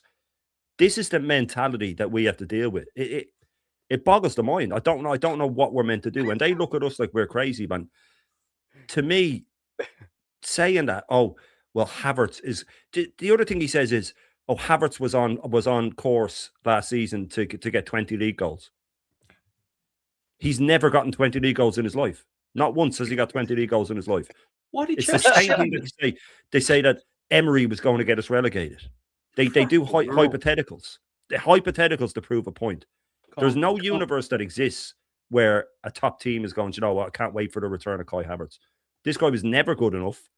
He's not even going to be the same. That's the amazing thing. So he was already crap, but now he's had grade trees, he's had busted knees, so he won't be able to turn as quickly. Even before that, you could, if he was trying to turn with the ball, the defender could take out a deck chair, read a couple of chapters, wait for him to turn, and now he's going to be even slower. It boggles the mind, and this is the problem, that these guys are out there and everybody in their chat's going, yeah, totally, yeah, Kai's back. I've never seen it before. There's more Kai Havertz fans now than before he got injured. It's a madness, and that's all PR. That's propaganda, because all of these shills have been out there convincing people that this guy was great before he got injured.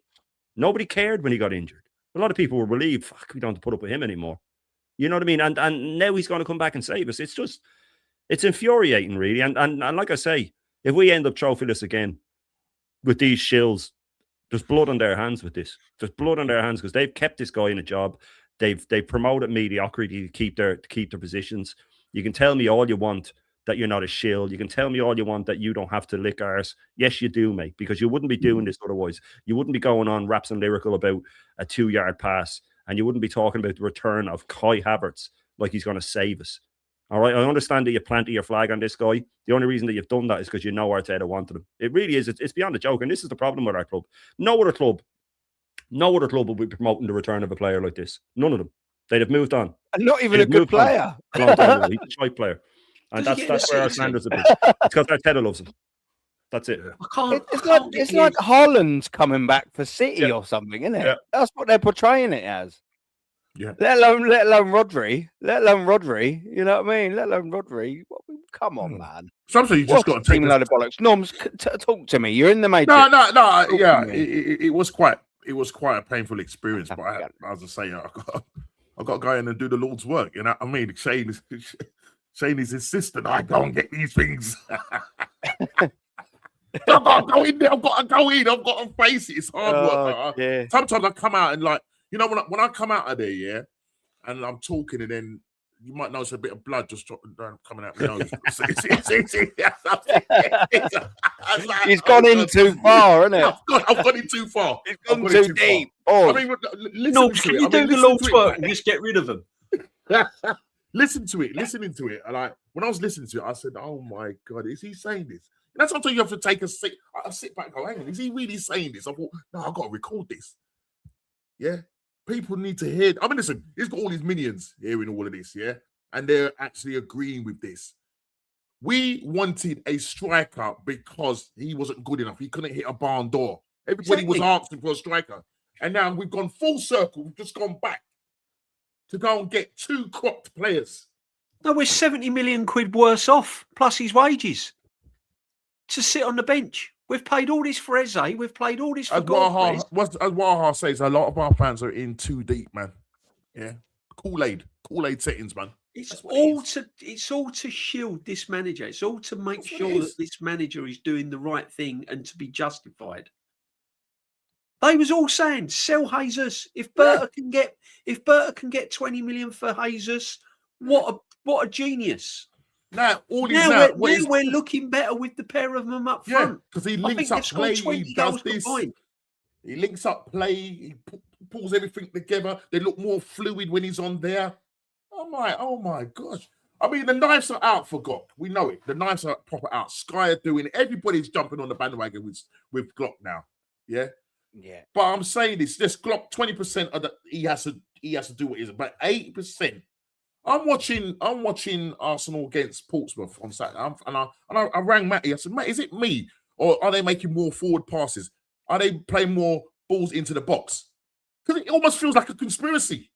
It really does." And then so Matt did. He went and looked at the passing maps, and lo and behold, They were making more passes forward when Glock is not on the field. Something's going on, guys. Something is going on. Oh, he's not making the right runs. He's not doing this. Yeah, he's meant to be in the box here. Blah, blah, this, blah, blah, that. Glock this, Glock that. He's not really forward. So what was all those goals he was scoring in Sporting Lisbon? What was that all about then? Was that just a figment of our imagination? And you know what I mean? We said it. You, DJP, you and Shane said it on I think it was on the roundabout. When they asked you, everybody was saying Glock is going to get 30 plus goals. You and Shane said you'll be lucky if he gets 15. Yeah. You'll be lucky if he gets 10. 100%. 100%. Yeah, it's not looking fantastic. Look, we've boys moving on from the Kai thing. We've got a big semi-final. And you know we'll end on this. We've got a big semi-final coming up against Chelsea in 2 days' time. I think it's kind of a good barometer to roughly kind of see where we are. And I don't mean in terms of like, you know, it's going to tell what our season's going to be like, but it'll give us a clear understanding as to whether we have generally sort of learned some lessons, whether we've moved on, whether we can cast some demons away, you know, and obviously the demons being semi-finals that he can't seem to successfully battle against. You know, I think if we can come out, maybe not necessarily smelling the roses against Chelsea, but go in there with a decent performance, come out. I mean, minimum DJB, minimum. We need to be coming out of there with a draw. I mean, I won't be best happy with a draw. I want to take 3 points. We've had players rested. We should be able to go there with a first team. I'm looking at this and I'm thinking, you know, let's stink a little 1-0 win. Maybe they might score and it'll be a 2-1. I don't know, but I just want us to come. I want to come out of that game on Wednesday at about 10 o'clock and be like, yeah, we're probably going to be going to Wembley, me and you here, D. You know, it's looking good. I don't want us to do it the hard way. You know, come out with a 2-1 loss. You know, I really feel like this could be a good catalyst for change, as Just Cronky would say. Or is that even Gazidis? I think it might have been a catalyst for change. We kind of need this, I think, don't we? You know, I think the boys, in terms of us, we need a day out at Wembley. We desperately need that next step. And to do that, we've got to beat a Chelsea side. I think we will beat a Chelsea side over the 2 legs. But we've got to get the job done. You know, it's easier said than done. What can you sort of see on Wednesday? Can you see us going with strongest possible lineup? Can you see us getting a good result? However that may look like, in your opinion, of course. Talk to me about Wednesday night, D. What can you see happening, my bro? Well, there's a couple of things, Aaron. Yep, I'm Chelsea. listening. Chelsea in a cup competition is always difficult. Chelsea with a new manager, they're going to want to put on a performance. They're going to want to put on a show, and then it all depends on what team Arteta picks.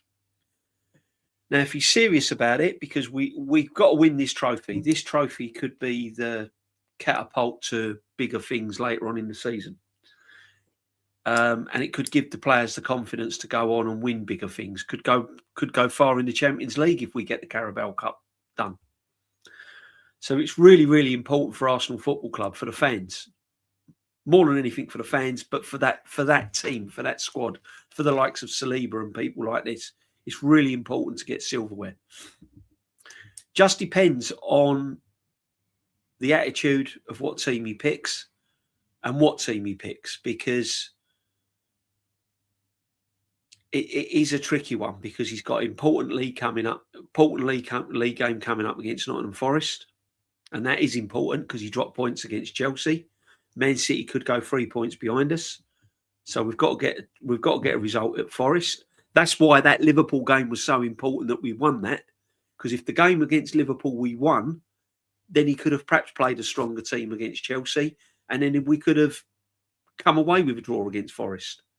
You know, we had a little bit of credit in the bank, but the fact that we fucked up, dropped 2 points against Liverpool, we've now got to go and beat Forest. I think it's going to go all the way. I think it's going to be. It's not going to be decided against Chelsea on Wednesday. It's going to be decided at the Emirates, and I think both teams will be in it right till the end. I can see this being similar to what the league game was. I think there'll be a lot of cancelling out by both teams. I don't think it'll be open. It'll be scrappy. I reckon it'll be 1-1. If we come out with a draw, I think that'll be us as favourites going into the second leg. If we're 2-0 down, 1-0 down, and we're having to score 2 goals, then, you know, it could be a nail biter at the Emirates. But I don't think he's going to play a full team. I think he is going to rest. I think he will rotate again. I think he'll rotate again. So we'll have to wait and see. I know Chelsea have got a few injury concerns. Gusto, Reece James is a doubt. Cole Palmer's a doubt. Caicedo's suspended. So that will help matters. But that will decide on what team he picks. Yeah. So if Chelsea have put players in, then he will probably go with a weaker lineup. But then it ain't a weaker lineup, is it? Because we've got squad depth and we've got the best squad in Europe. So whoever we play should be good enough to beat Chelsea. So yeah, it'll be an interesting one. It will be an interesting one. First goal is key, I think. First goal is key. If Chelsea get it, it could be a long night. If we get it, then yeah, I think we'll go on to win comfortably. But I'm going to predict a 1-1. I'm going to predict a 1-1 and then take them back to the Emirates. I'll be happy with a 1-1, definitely. Yeah, I don't think it's the worst sort of result, you know. And Shane, yeah, I don't know how much of that you're listening to. I just sort of feel like we need to get to Wembley, don't we? You know, these players there, and like exactly why who just said this? Who just said it in the chat? Yeah. So how? Yeah, it wasn't actually this comment. It's basically saying the players need to go to Wembley, and I totally agree. I reckon that's obviously the next step, getting to another final, obviously winning it as well. I just think these players need that feeling. You know, you don't semi-finals are big, of course they are, Shane. But there's nothing like a final. There's nothing like a final at Wembley. If you're an English-based team, you know, getting to Wembley, you know, that's a big deal, isn't it? And these players haven't done that under Mikel Arteta. It's as simple as that. You know, you got the odd ones that were lingering around in 1920. But this team hasn't been there. It hasn't been nowhere near Wembley, in fact, if you think about it. What do you sort of like think of the game on Wednesday, Shane? Do you reckon it's massively important that we get to this final of this competition, obviously, and beat it? And to do that, we've got to beat Chelsea, Shane. How do you see that game going as well? Yeah. Well, everybody knows how much I adore the FA Cup. It's one of my favourite trophies ever to win. But this is the one season where I'd prefer to win the League Cup over. If I had to pick one of the FA Cup or the League Cup, I'd say the League Cup, simply because it could be the difference between seeing out the league and not seeing out the league. I've said before, if we go out in the semis, or even more so, lose to say a City in the final, and then you're going in for a run in the league, and it's neck and neck. If you haven't won it, or if you've lost the semis yet again, or lost the final, and then people start going, they don't know how to get over the line. They don't know how to get over the line. But if you've won it, it's completely different going for the run in. Then you go, yeah. Especially if you were to get through and beat a City in the final, that'd be massive. You take City out, your title rivals. So yeah, I'm looking at it like, as I said to Rashid, we were trying to sort of pick it apart, and we were talking about the Chelsea players that were missing and stuff like that. And my thing was, if we were playing Wolves, I'd fear we're going to go out because it's a semi-final. Because it's this manager. That's the problem. That's the problem. That's it. That's the biggest enemy. The biggest enemy is this guy's bottling it. And I slightly disagree with DJB. I think he'll go quite full. I think he'll go the usual. I think he'll go Martinelli again. I'm sure it'll be Saka. It might be Jesus again. He might go Gyökeres. Who knows? I wouldn't even be surprised if he threw Kai Havertz in there knowing this guy. But I could see it being Rice, Odegaard, Zubimendi, Timber. He might go Lewis Skelly, and it'd be the usual two at the back. So I think he'll go quite full team, which is a bit of a risk to me, because if you do go and you can't win it that night, so to me it's risky then with the Forest game coming up. So I think he'll go there and try and play for a 0-0. That's what I think he'll do. I think he'll play the full. Do you reckon he'll go for like a midfield three? You know, like what we saw against Man Cities, etc. Like with I think it'll be Rice, Odegaard, and Zubimendi. Because Odegaard leads the press. You know what I mean? I would maybe create a spark. So I can see that happening. But I think he'll go there for a 0-0 draw and then try. But I think it'd be dangerous to get a draw because not that Chelsea would beat us at the Emirates, but I could see them getting at the penalties. I could see them coming there and getting a draw with us because, you know, we're look, it's been a semi. At this point, all I'm thinking is, just get us a goal. Just get us a goal. You know what I mean? Because we only had one in the last 7 games. But I'm not overly confident, but I'm not overly, I don't know. I'm sort of lost with it like I was with the a couple of games like that. But I'm with views. We could be going in and playing a little 11, and I'd still think there's this chance here he might do something wrong. So with it being a semi-final, we'll see how it goes. I think he'll play a full team, but I don't have that good a feeling about it, really, if I'm being honest. Yeah. Now, and just quickly, for some people don't give an absolute toss, and I don't blame them. For people that are wondering, mate, them Tango jelly babies are the bollocks, by the way. They are the absolute bollocks, honestly. I've had 2 bags of the kids now. I don't care. I'm not even going to replace them. They've been naughty today. So, you know, that's that. As soon as they're naughty, I'm quite happy. You know, they go to bed and I munch all their sweets. Sue me. Hey, you're making my mouth. You're making my mouth water. You're eating that. You're making my mouth water, man. Jeez. They're good. They're good. And I'll see Paul Nash before I come to you. I know we're going off topic. More posh with a bit of chocolate. Milky bar, is it? I love a bit of that. Maltesers and Galaxy. That's me. Job done. They're the only 3 chocolates I eat. They're the absolute bollocks, man. Love a bit of Maltesers. Love a bit of Galaxy. Yeah. For the white chocolate, that's golden and all. You know, so if anyone, you know, I'm accepting donations, by the way. Yeah. No, Cadbury's donations. I'm shameless. Shameless. Send me fucking chocolate. I'm hungry. I'm on a diet, and all I want to eat is chocolate. Send me chocolate and Tango fucking sweets. Just do it, please. I'm starving. I'm wasting away. Oh, by the way, just on that, 5 kilos we've gone now in 12 days. We're back in the 80s. The 80s. Yeah, 89 kilos we're weighing now from 90. Boom, double boom. We are, yeah. 89, the year I was born. Fantastic year for Arsenal Football Club as well, but we will be going down to the 88s and the 87s, but we will keep pushing. Normski, completely back on topic of Arsenal Football Club. Sorry about that. Digress very, very, very far away there, my friend. Back to Chelsea, the people I actually care about. You know, Chelsea Football Club. It's an Arsenal fan, not a lose weight content. You know, I do apologise, but I'm happy. I'm proud. Leave me alone. DJ B, I can't even talk now. Normski. Chelsea. Yeah, how do you see that going? It's a hard one to call. Just knowing what this manager does when it comes to semi-finals, and the fact that, you know, 1 goal in how many semi-finals, it does reek of, well, the confidence. I think going into this game, new manager bounce for Chelsea.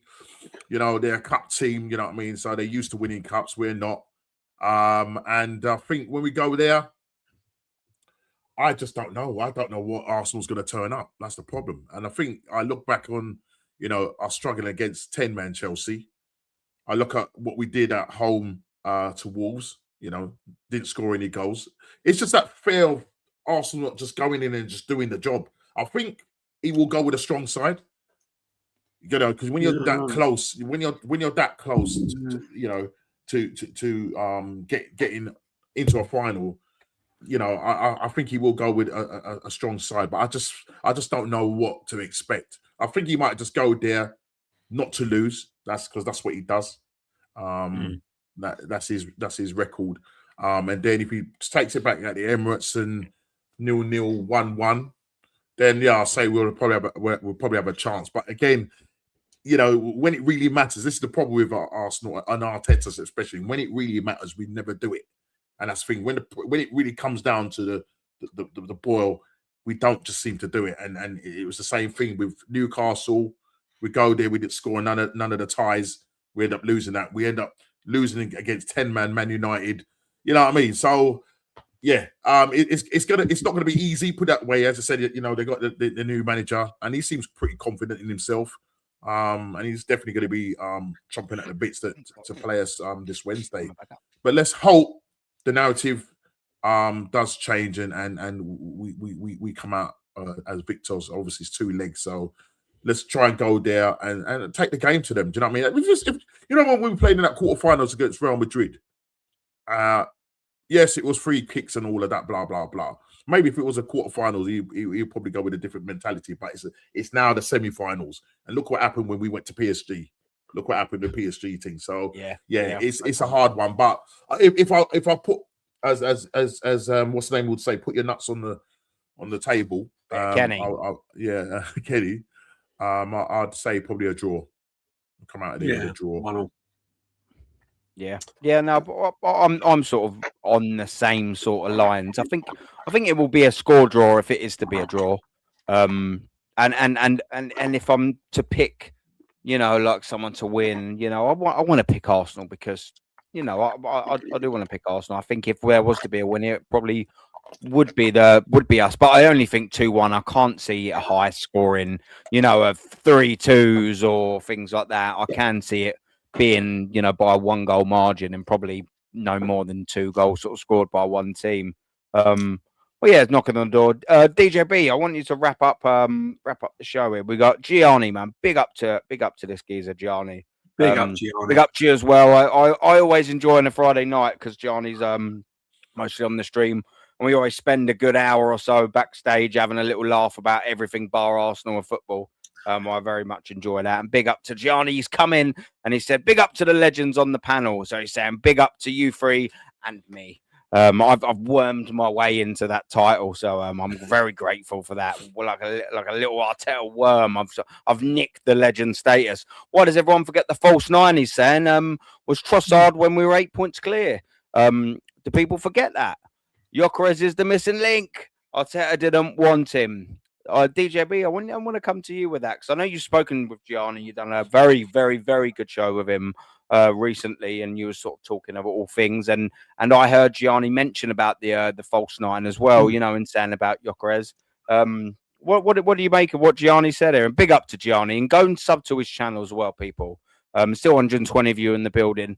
Make sure you are subbing to all of us geezers. Aaron Talks Sweets and Chocolate, DJB, the Arsenal Huddle, Shane Gooner, and Normsky TV, and of course Gianni Calcio TV. Come on, what do you make of it? Yeah, I mean, he did put him in the false 9, and he was playing really, really well. And then he dropped him and brought Jesus back, I believe, and it all went wrong from there. And but this is what I'm saying. The thing is, and me and Gianni were saying it. This is a manager that's just set in his ways. He's just got plan A and that's it. Even his in-game management, he won't change it. He won't change it if it's going wrong, if it's going bad against Chelsea. Let's say we've gone to the second leg and it's 1-1 aggregate, 70 odd minutes. He'll still play the same way. He won't change it up. He won't swap the wingers. He won't bring someone into a false 9. But yeah, look, we have got the players. You can play a false 9, but the thing is, we've got Gyökeres, and he was brought to the club for a reason. He was brought for the club to score goals. He wasn't brought to the club to be to create space. He wasn't brought to the club to bring other players into the game. We've got players that can do that. He was brought to score goals, and that's his job. That's his main job. He ain't doing it, and the manager's not able to get him to do it because he can't get him to do it. He couldn't get Lacazette to do it. He couldn't get Eddie Nketiah to do it. He couldn't. The list goes on. The amount of forwards this guy hasn't got working.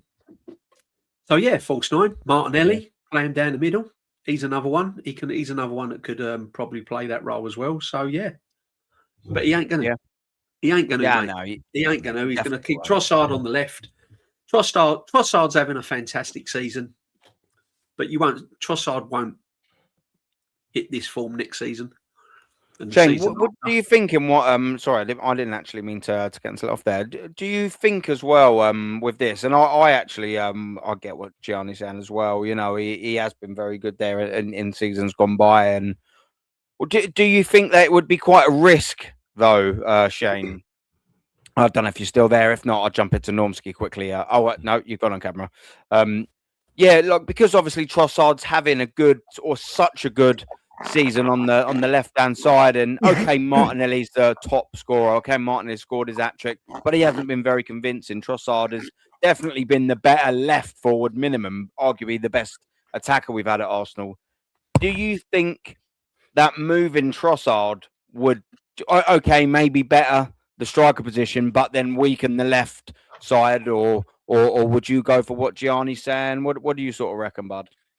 Yeah, look, Trossard's been good. He's been good. He's been our best forward, but it's quite a low bar. You know, it's a very low bar, in fact. But no, look, if he's doing all right at the left, I'd leave him where he is, and it won't happen because where does Havertz go? That's all this manager's thinking about. Where does Havertz go? So Havertz is nailed down to start there, and we got berated in the summer. But me and DJB especially said, "Oh, when we play at Old Trafford, Havertz will be up front and Gyökeres will be on the bench." Then Havertz started, and all the mutants were in my chat, and I was like, "Yeah, I got it wrong."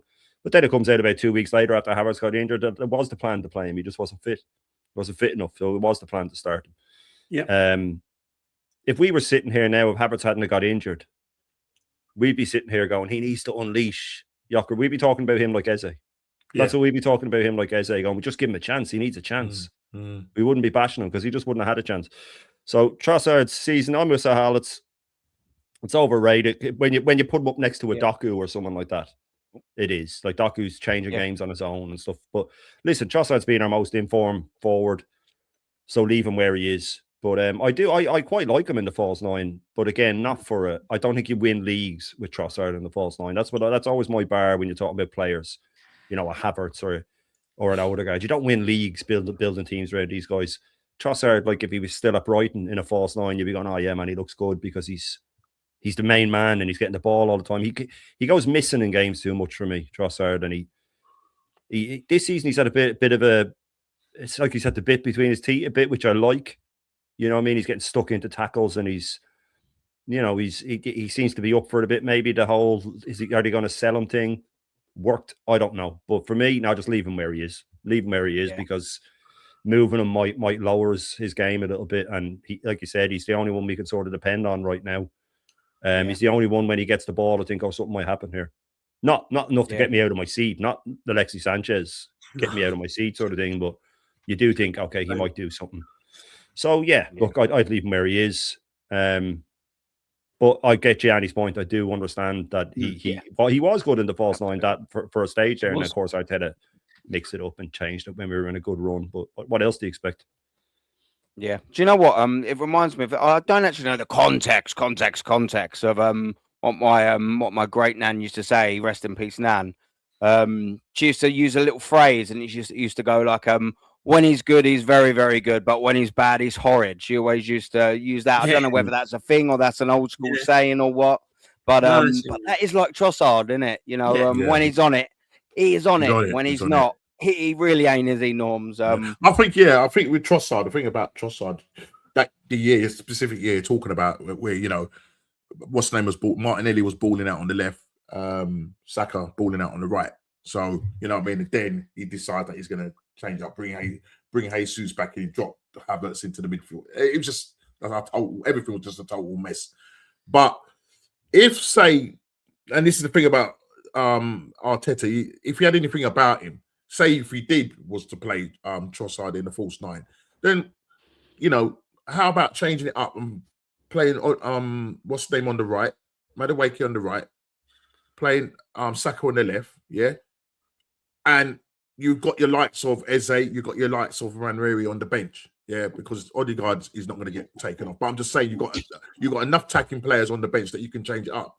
But because he keeps going with the same old formation week in, week out, people know it already. So, you know, we're just too predictable. Do you know what I'm saying? Yeah. So at the end of the day, he ain't going to do that. He's going to leave him out on the left. The only thing with Trossard is that, technically he's very good. Sometimes he overcooks it a little bit, you know, does one too many step overs and stuff like that. And he hasn't got the pace down the left. So playing him in the middle, you know what I mean, he can shoot with both feet. And instead he's very technically, he can twist players up and stuff like that. But when he's playing out on the left, you know, I mean, you've seen going down the wing, and you know he ain't going to get to that ball before the right back or whatever. So I think yes, he would be good down the middle, but essentially he's gonna end up playing down the left because that's where he's been performing this season. So yeah, but it's all down to Arteta having the bravery to change things up, change tactics up, and that. And he won't. He'll just continue to go with the 4-3-3. And the reason why he does that because he's got to fit the likes of Odegaard in. He's got to fit Zubimendi in there. And the problem is when Kai comes back, yeah, he's gonna have to put him in there. So who's gonna take the blunt of it? He's gonna have to hold bench, and Kai will go up front and be the one that we've been so missing, according to Tom Canton. So yeah. I mean, can I just say something though? I mean, I know we're going to end soon, so like, this is a fault. This football club has spent £1 billion, over £1 billion, and we've just been talking about Trossard being our most prolific striker.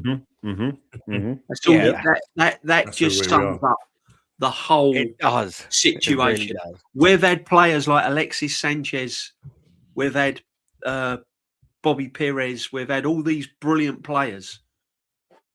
And here we are talking about Trossard, who we was happy to let go, who wanted to leave the club and go play in Turkey or somewhere like that. And if the price was right, he would have gone and we would have sold him.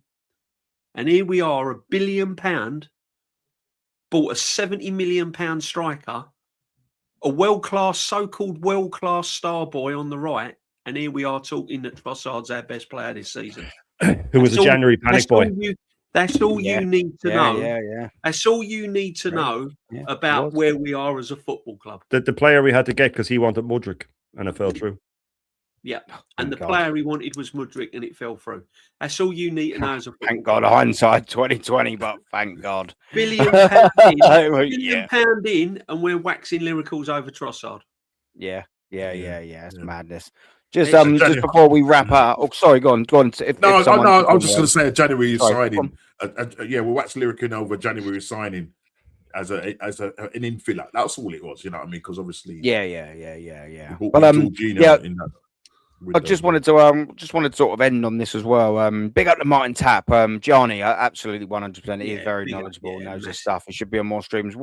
What I'm sort of thinking of doing for this one every now and then, or I'm going to have a chat with the guys backstage. But I'm thinking of having like a guest on either every week or every other week. One of our boys, do you know what I mean? Like, so we had Jez last week. And I'm not taking their time for granted, of course. I do appreciate people have got their lives to live. It would be great if the likes of Gianni could come on one week. But BBK, you know what we're saying. It'd be cool if Kenny was about to jump on. I'm always a little conscious about some people because they do certain shows on Mondays so soon, and I don't just want it to be a carbon copy of sort of shows. But it'd be great if Matty could come on. You sort of get where I'm sort of going with it. That'd be great if we sort of had something else. But yeah, I just thought when you said that, Martin Tapp, it's something I am actually sort of looking into. But in general, it's fantastic that Johnny's on screen now because he's sick of us, lads. He's awesome. Yeah. What did you say, Shane? You're getting sick of us, man. He's getting sick of us. He's trying to. Yeah. That's it. Yeah. Well, sick of you, Shane, really. To be fair, I'm asking you questions and you fucking take 20 minutes to not answer them. So yeah. He's not even holding resentments, just like Nick.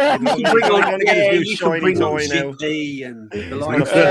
Force in BBK and stuff, and Edge will say we'll be holding bench soon. Yeah. That's not going to be happening. The landscape is going to change, isn't it? I don't really need you this week, guys. I've got Aaron,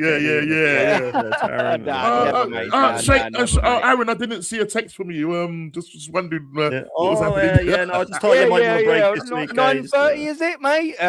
One tick. Yeah. Ruthless bastard, do you know what I mean? Ruthless bastard. Now, of course, man, I will be praying as every Monday I do that we get this panel because they're the OGs, they're the guys, man, the number ones. I'm just the midget in the corner that talks to them. But big up to everyone, and that's where we're gonna leave it. I will ask what everyone's got coming up. For me personally, what have I got? I've got Wednesday. We've got Rashid. He does a little pre-game thing, so I'll be on with Rashid. 45 minutes beforehand, I'm going to do a solo stream talking about Arsenal v Chelsea. So make sure you're there for that. I think that's 5:55 on Wednesday. And then I've got the call in, of course, on Friday, 8:30. Make sure you're there for that. And there was another stream I had set up, but I can't bloody remember. Never mind. We'll have a little thing. But DJB, whilst I'm scratching my nut, like Shane is, you know, I've got big up to the old back scratchers. I've got a few of them. They bloody do the job, don't they, Shane? What have you got coming up? I've got the we're back with a retro show. We're going all sort of wayward teams. Some teams, some of the panel might not have even heard of tomorrow. So we're going around Europe, mixing and matching. We're going all around sort of Eastern Europe and all around Europe. Wednesday got the midweek mingle. That's later than scheduled because of the Arsenal Chelsea. That's at 10 o'clock. Thursday, me and Kenny Ken doing a little hour because old Kenny, I think it's his date night, bless him, on a Thursday. So I don't keep him too long. I don't keep him too long. Kenny. Don't want to upset my friend Kenny Ken. And then we're back on Sunday with the Sunday sit back. And big up to all the chat. Absolute brilliant. Again, Shane, always a pleasure. Normski, my man. And Aaron, always do love the OG show. Monday night's one of my favourites. So, big up. Thanks for having me on. And, appreciate it as always. Come on, you Gunners, on Wednesday, please. Let's get the job done. Yeah, bloody right and all. Shane, man, what about you? I mean, we all know where you're going to be at 10:30, but where else can people find you? And what else have you got coming up, Romeo? Yeah, no, big up having me on. I'll try not to take 20 minutes to answer here, but that's what it's all about, isn't it? Oh, do you know, it's just what it's all about. You just take the show whatever fucking way you want to take it, Shane. You know, it's fine. Yeah, no, I'll be. It wouldn't be Shane, would it? It wouldn't be Shane otherwise, would it? Come on. Yeah, that's it. Exactly. No, that's it. That's why we love him. No, big up for having me on. Big up to DJB and Norms, obviously, and the legendary chat. I'll be back at 10:30 tomorrow morning for the full Irish, and then I'm thinking I'm on at 1 o'clock with Northside. Then I have the retro show, and then leading Jez old school. So they'll be sick of me. Oh yeah, tomorrow. old school. Got Jez's old school. Old school tomorrow. And then anything else coming up? Just the match reaction then on Wednesday, which turn is? I think it's on my channel. Me and Views rotate them and clean through 1-on-1. But yeah, lots of stuff coming up. But main one is 10:30 tomorrow, and then I'll fill you in tomorrow on what I have. Big up to Vincenzo, man, legend. Yeah, no, big up, man. Big up to everyone in the chat as well. Don't forget to be liking, subscribing to this geezers and Normski. Yes, come on, man. What have you got coming up? Let's see where you're at in terms of subs, Norms. Let's have a little goosey. But what have you got coming up, brother? While I do this. So obviously Wednesday, because Rashid had invited me on to do the preview show, but I've got my show, which is the What's Going On pod. So we're going to be reviewing the games, the FA Cup games, and obviously looking at all the teams and everything. And then obviously I'm going to try and fit my match reaction before I'm going to go on to DJB's. Well, I don't think I'm going to be able to fit it in because by the time that finishes, I'll be on DJB's show. But if don't worry about it. That's all right, mate. I'll just do it. Schedule it a bit later, Nortons, if you want. Yeah, 10:15. Well, make it 12 o'clock. Not really. No, joking. And then obviously Thursday, the 49 unbeaten run still going to keep that going. But just before, and big up to DJB, big up to Shane, big up to Aaron, big up to the world class chat. But let me just say this, right? That game, the Liverpool game, that 0-0 game, Arsenal game, and it's quite funny because today I was sitting down and it was quite funny. Something pops up on my feed, the 1979 game at Highbury. Yeah. Now, 1979, I'm sure DJB would have been there. So this is just before. It's just a quick trivia because I know DJB and I know Shane, mate. Shane, when it comes to Arsenal and the history of the Arsenal, yeah. So don't wait, DJB. Don't look at the thing. Yeah, go on. 1979, right? First of all, how many subs did we have? How many subs? Yeah. How many subs did on we the bench? make? Yeah, on the bench, yeah. 1979 against Liverpool, 1979. 2, wasn't Two it? or one? One or two? We One or bought two? on. Okay, make your mind up. Make your mind up. Is it Hang one on or a two? minute. One. Hang on a minute. Who's the guy's name, Shane? Begins with J and ends with H.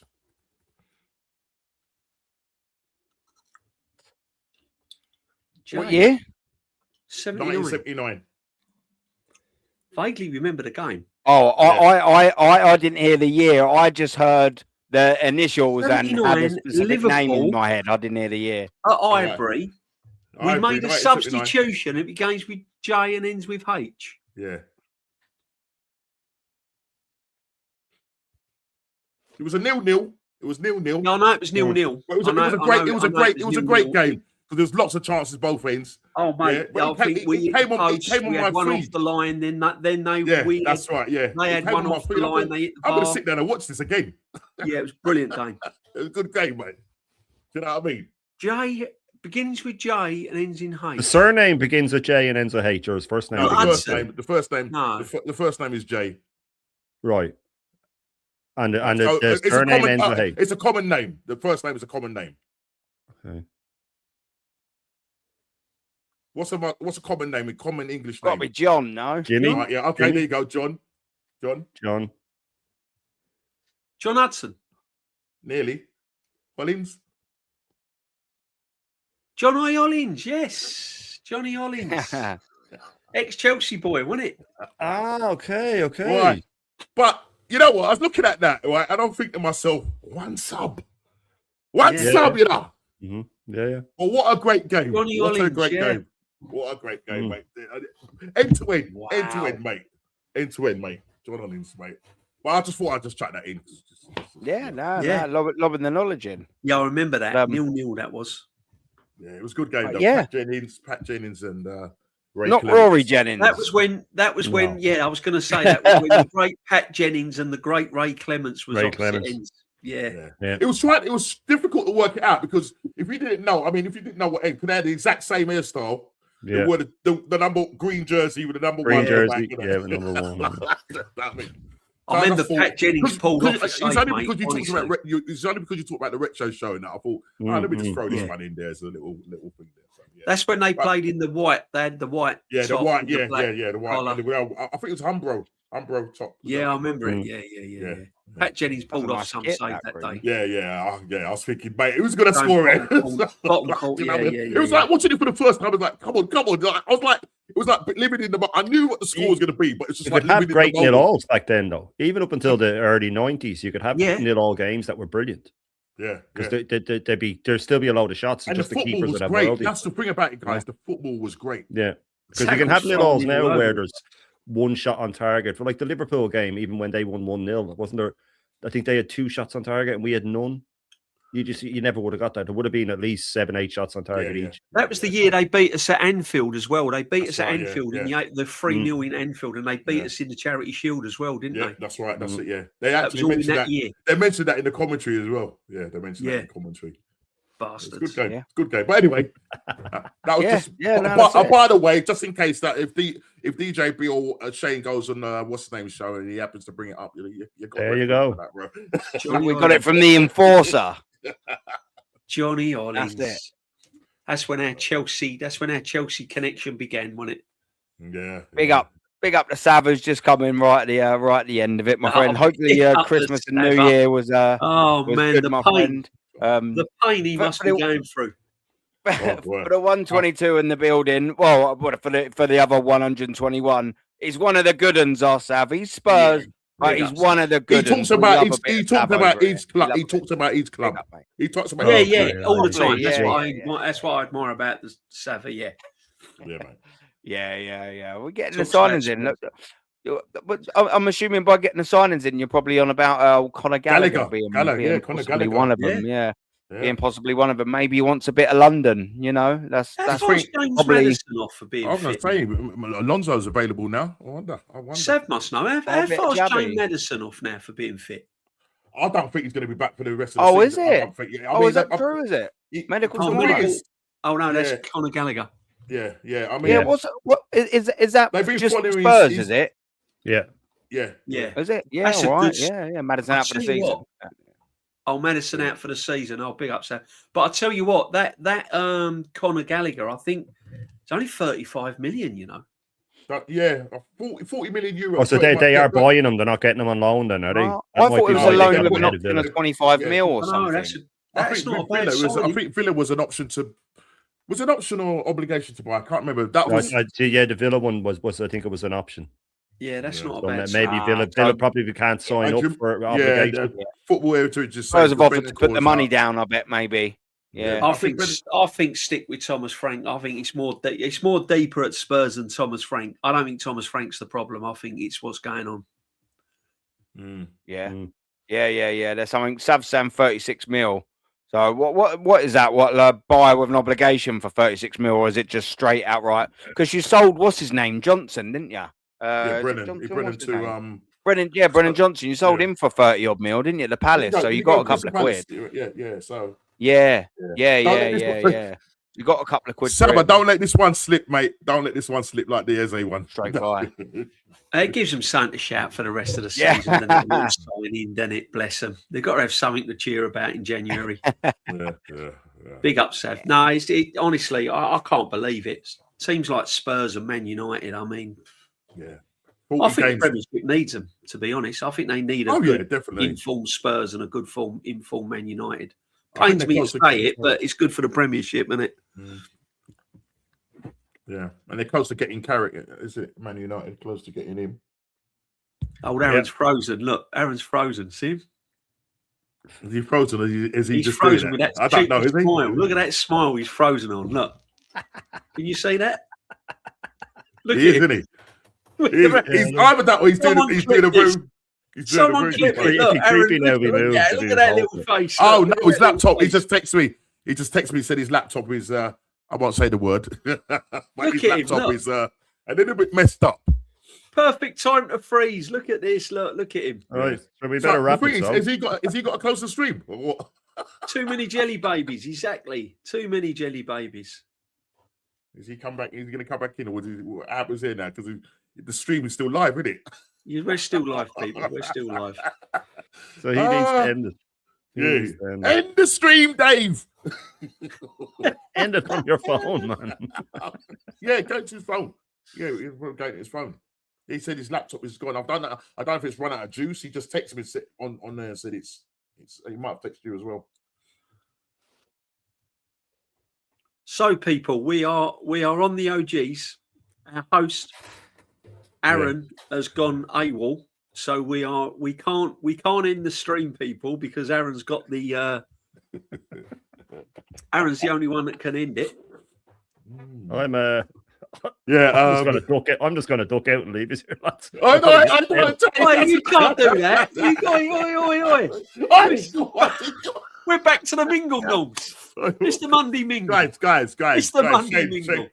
Come on, Aaron. Get yourself back in the show. Quick. Can you believe chat? Can you believe what Shane's done there? Look. He's done an Arteta. He's bottled it. He's not even bottled it. He goes on about Arteta bottling it. He's just left. He's bottled it. Oh my Lord. Shane's left. Look, let me see if he can. I wonder if he can. Can he get on by? Let me ask if he can get on. Let me send him a voice note. I'm just going to mute my This is weird. I've not had this before.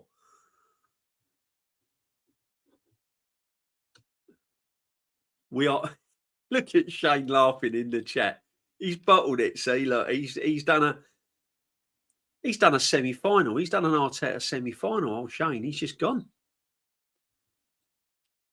You've got to end the stream, Aaron, mate. Aaron is on the phone here. Go on, Aaron. Aaron is talking through my phone, geezers. Yeah, I don't know. This is what happened. You know what I mean? We got you big up Sav, and the Spurs fans just come in and attack the stream. You know what I mean? I thought we were pals, Sav. Sav has created a. Yeah, we're signing players in the summer, and just kills the stream. I thought we were boys, Sav. What's going on? Sav has done a Spursy on us. Look, he's done a Spursy on us. The big up Sav. Just started to have a word of its own. I'm just restarting it, so Yeah. I mean, I'll be back on very, very shortly. But if you can hold the fort for Yeah, a yeah, couple of seconds. we're turning it into the mingle now. We're turning it into the mingle. We're turning it into the Monday mingle. We'll have some songs All in a minute. All right, then, mate. See you in a bit. All right. Ah, mate. Yeah. Well, lads, it's like this, isn't it? Well, yeah. This is what I'm saying. It's all right for Shane. He's gone. Hang on a minute. Who's this in the chat? Hang on. Was it Jay Suara? Yo, I'm going to the Emirates for the FA Cup, 4th round, and even hospitality. Oh, big up. Enjoy it. Enjoy it. Yeah, I'm going to the Emirates for the FA Cup. Enjoy. Yeah. Enjoy. Big up Enjoy, everyone who's in enjoy. the chat. So, Normski. Yeah. How many people in the building? I ain't got a clue. It's Aaron's show, isn't it? What we can say? This is like we've control. never. Oh, here he is. I think there he is. He's back. Wait, Shane has jumped ship, Shane went- mate. That's all right. He's left. He jumps now. He jumped, old Shane. He jumped What's ship. happened? He proper jumped Shane- shit. Shane just went, sod this.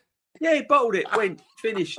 Yeah, so I ain't waiting for that little midget prick. No. Thanks, Shane. No, I do apologise, everyone. Yeah, I don't know what's Sava sent. Sava must have sent something down the line. Yeah. What's going on, Sav? What's Because the going thing on? that first, in the Aaron, stream, we Aaron? thought, God, you're holding that pose really well. So we could. Oh, we're back. That's why they call me Slim Shady or Small Shady. He's back. He's back. Well, I do apologise, but we will wrap the show up there. Thank you for everyone that's decided to stick around while I had an absolute stinker, and as our captain Lee would say, and Ruddy hooked. Thank you very much for everyone in the chat that's been here, that's came here, that's still here, that is here now, that's thinking of leaving because they don't like the look of me or sound of me. It's all well and good. You're all welcome here. Big up to every single one of you. You ever bleached your hair, Aaron?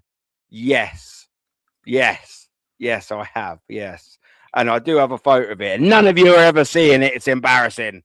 Yeah, listen, I wasn't the only one that listened to Eminem back in the early noughties, and unfortunately I took it too far, and I've got really terrible parents who let me do what I want. So hence the old Slim Shady disaster. Yeah, none of you will ever be seeing that photo. But big up to every single one of you, and take it easy. We will leave it there. Big up, man. Big up, everyone.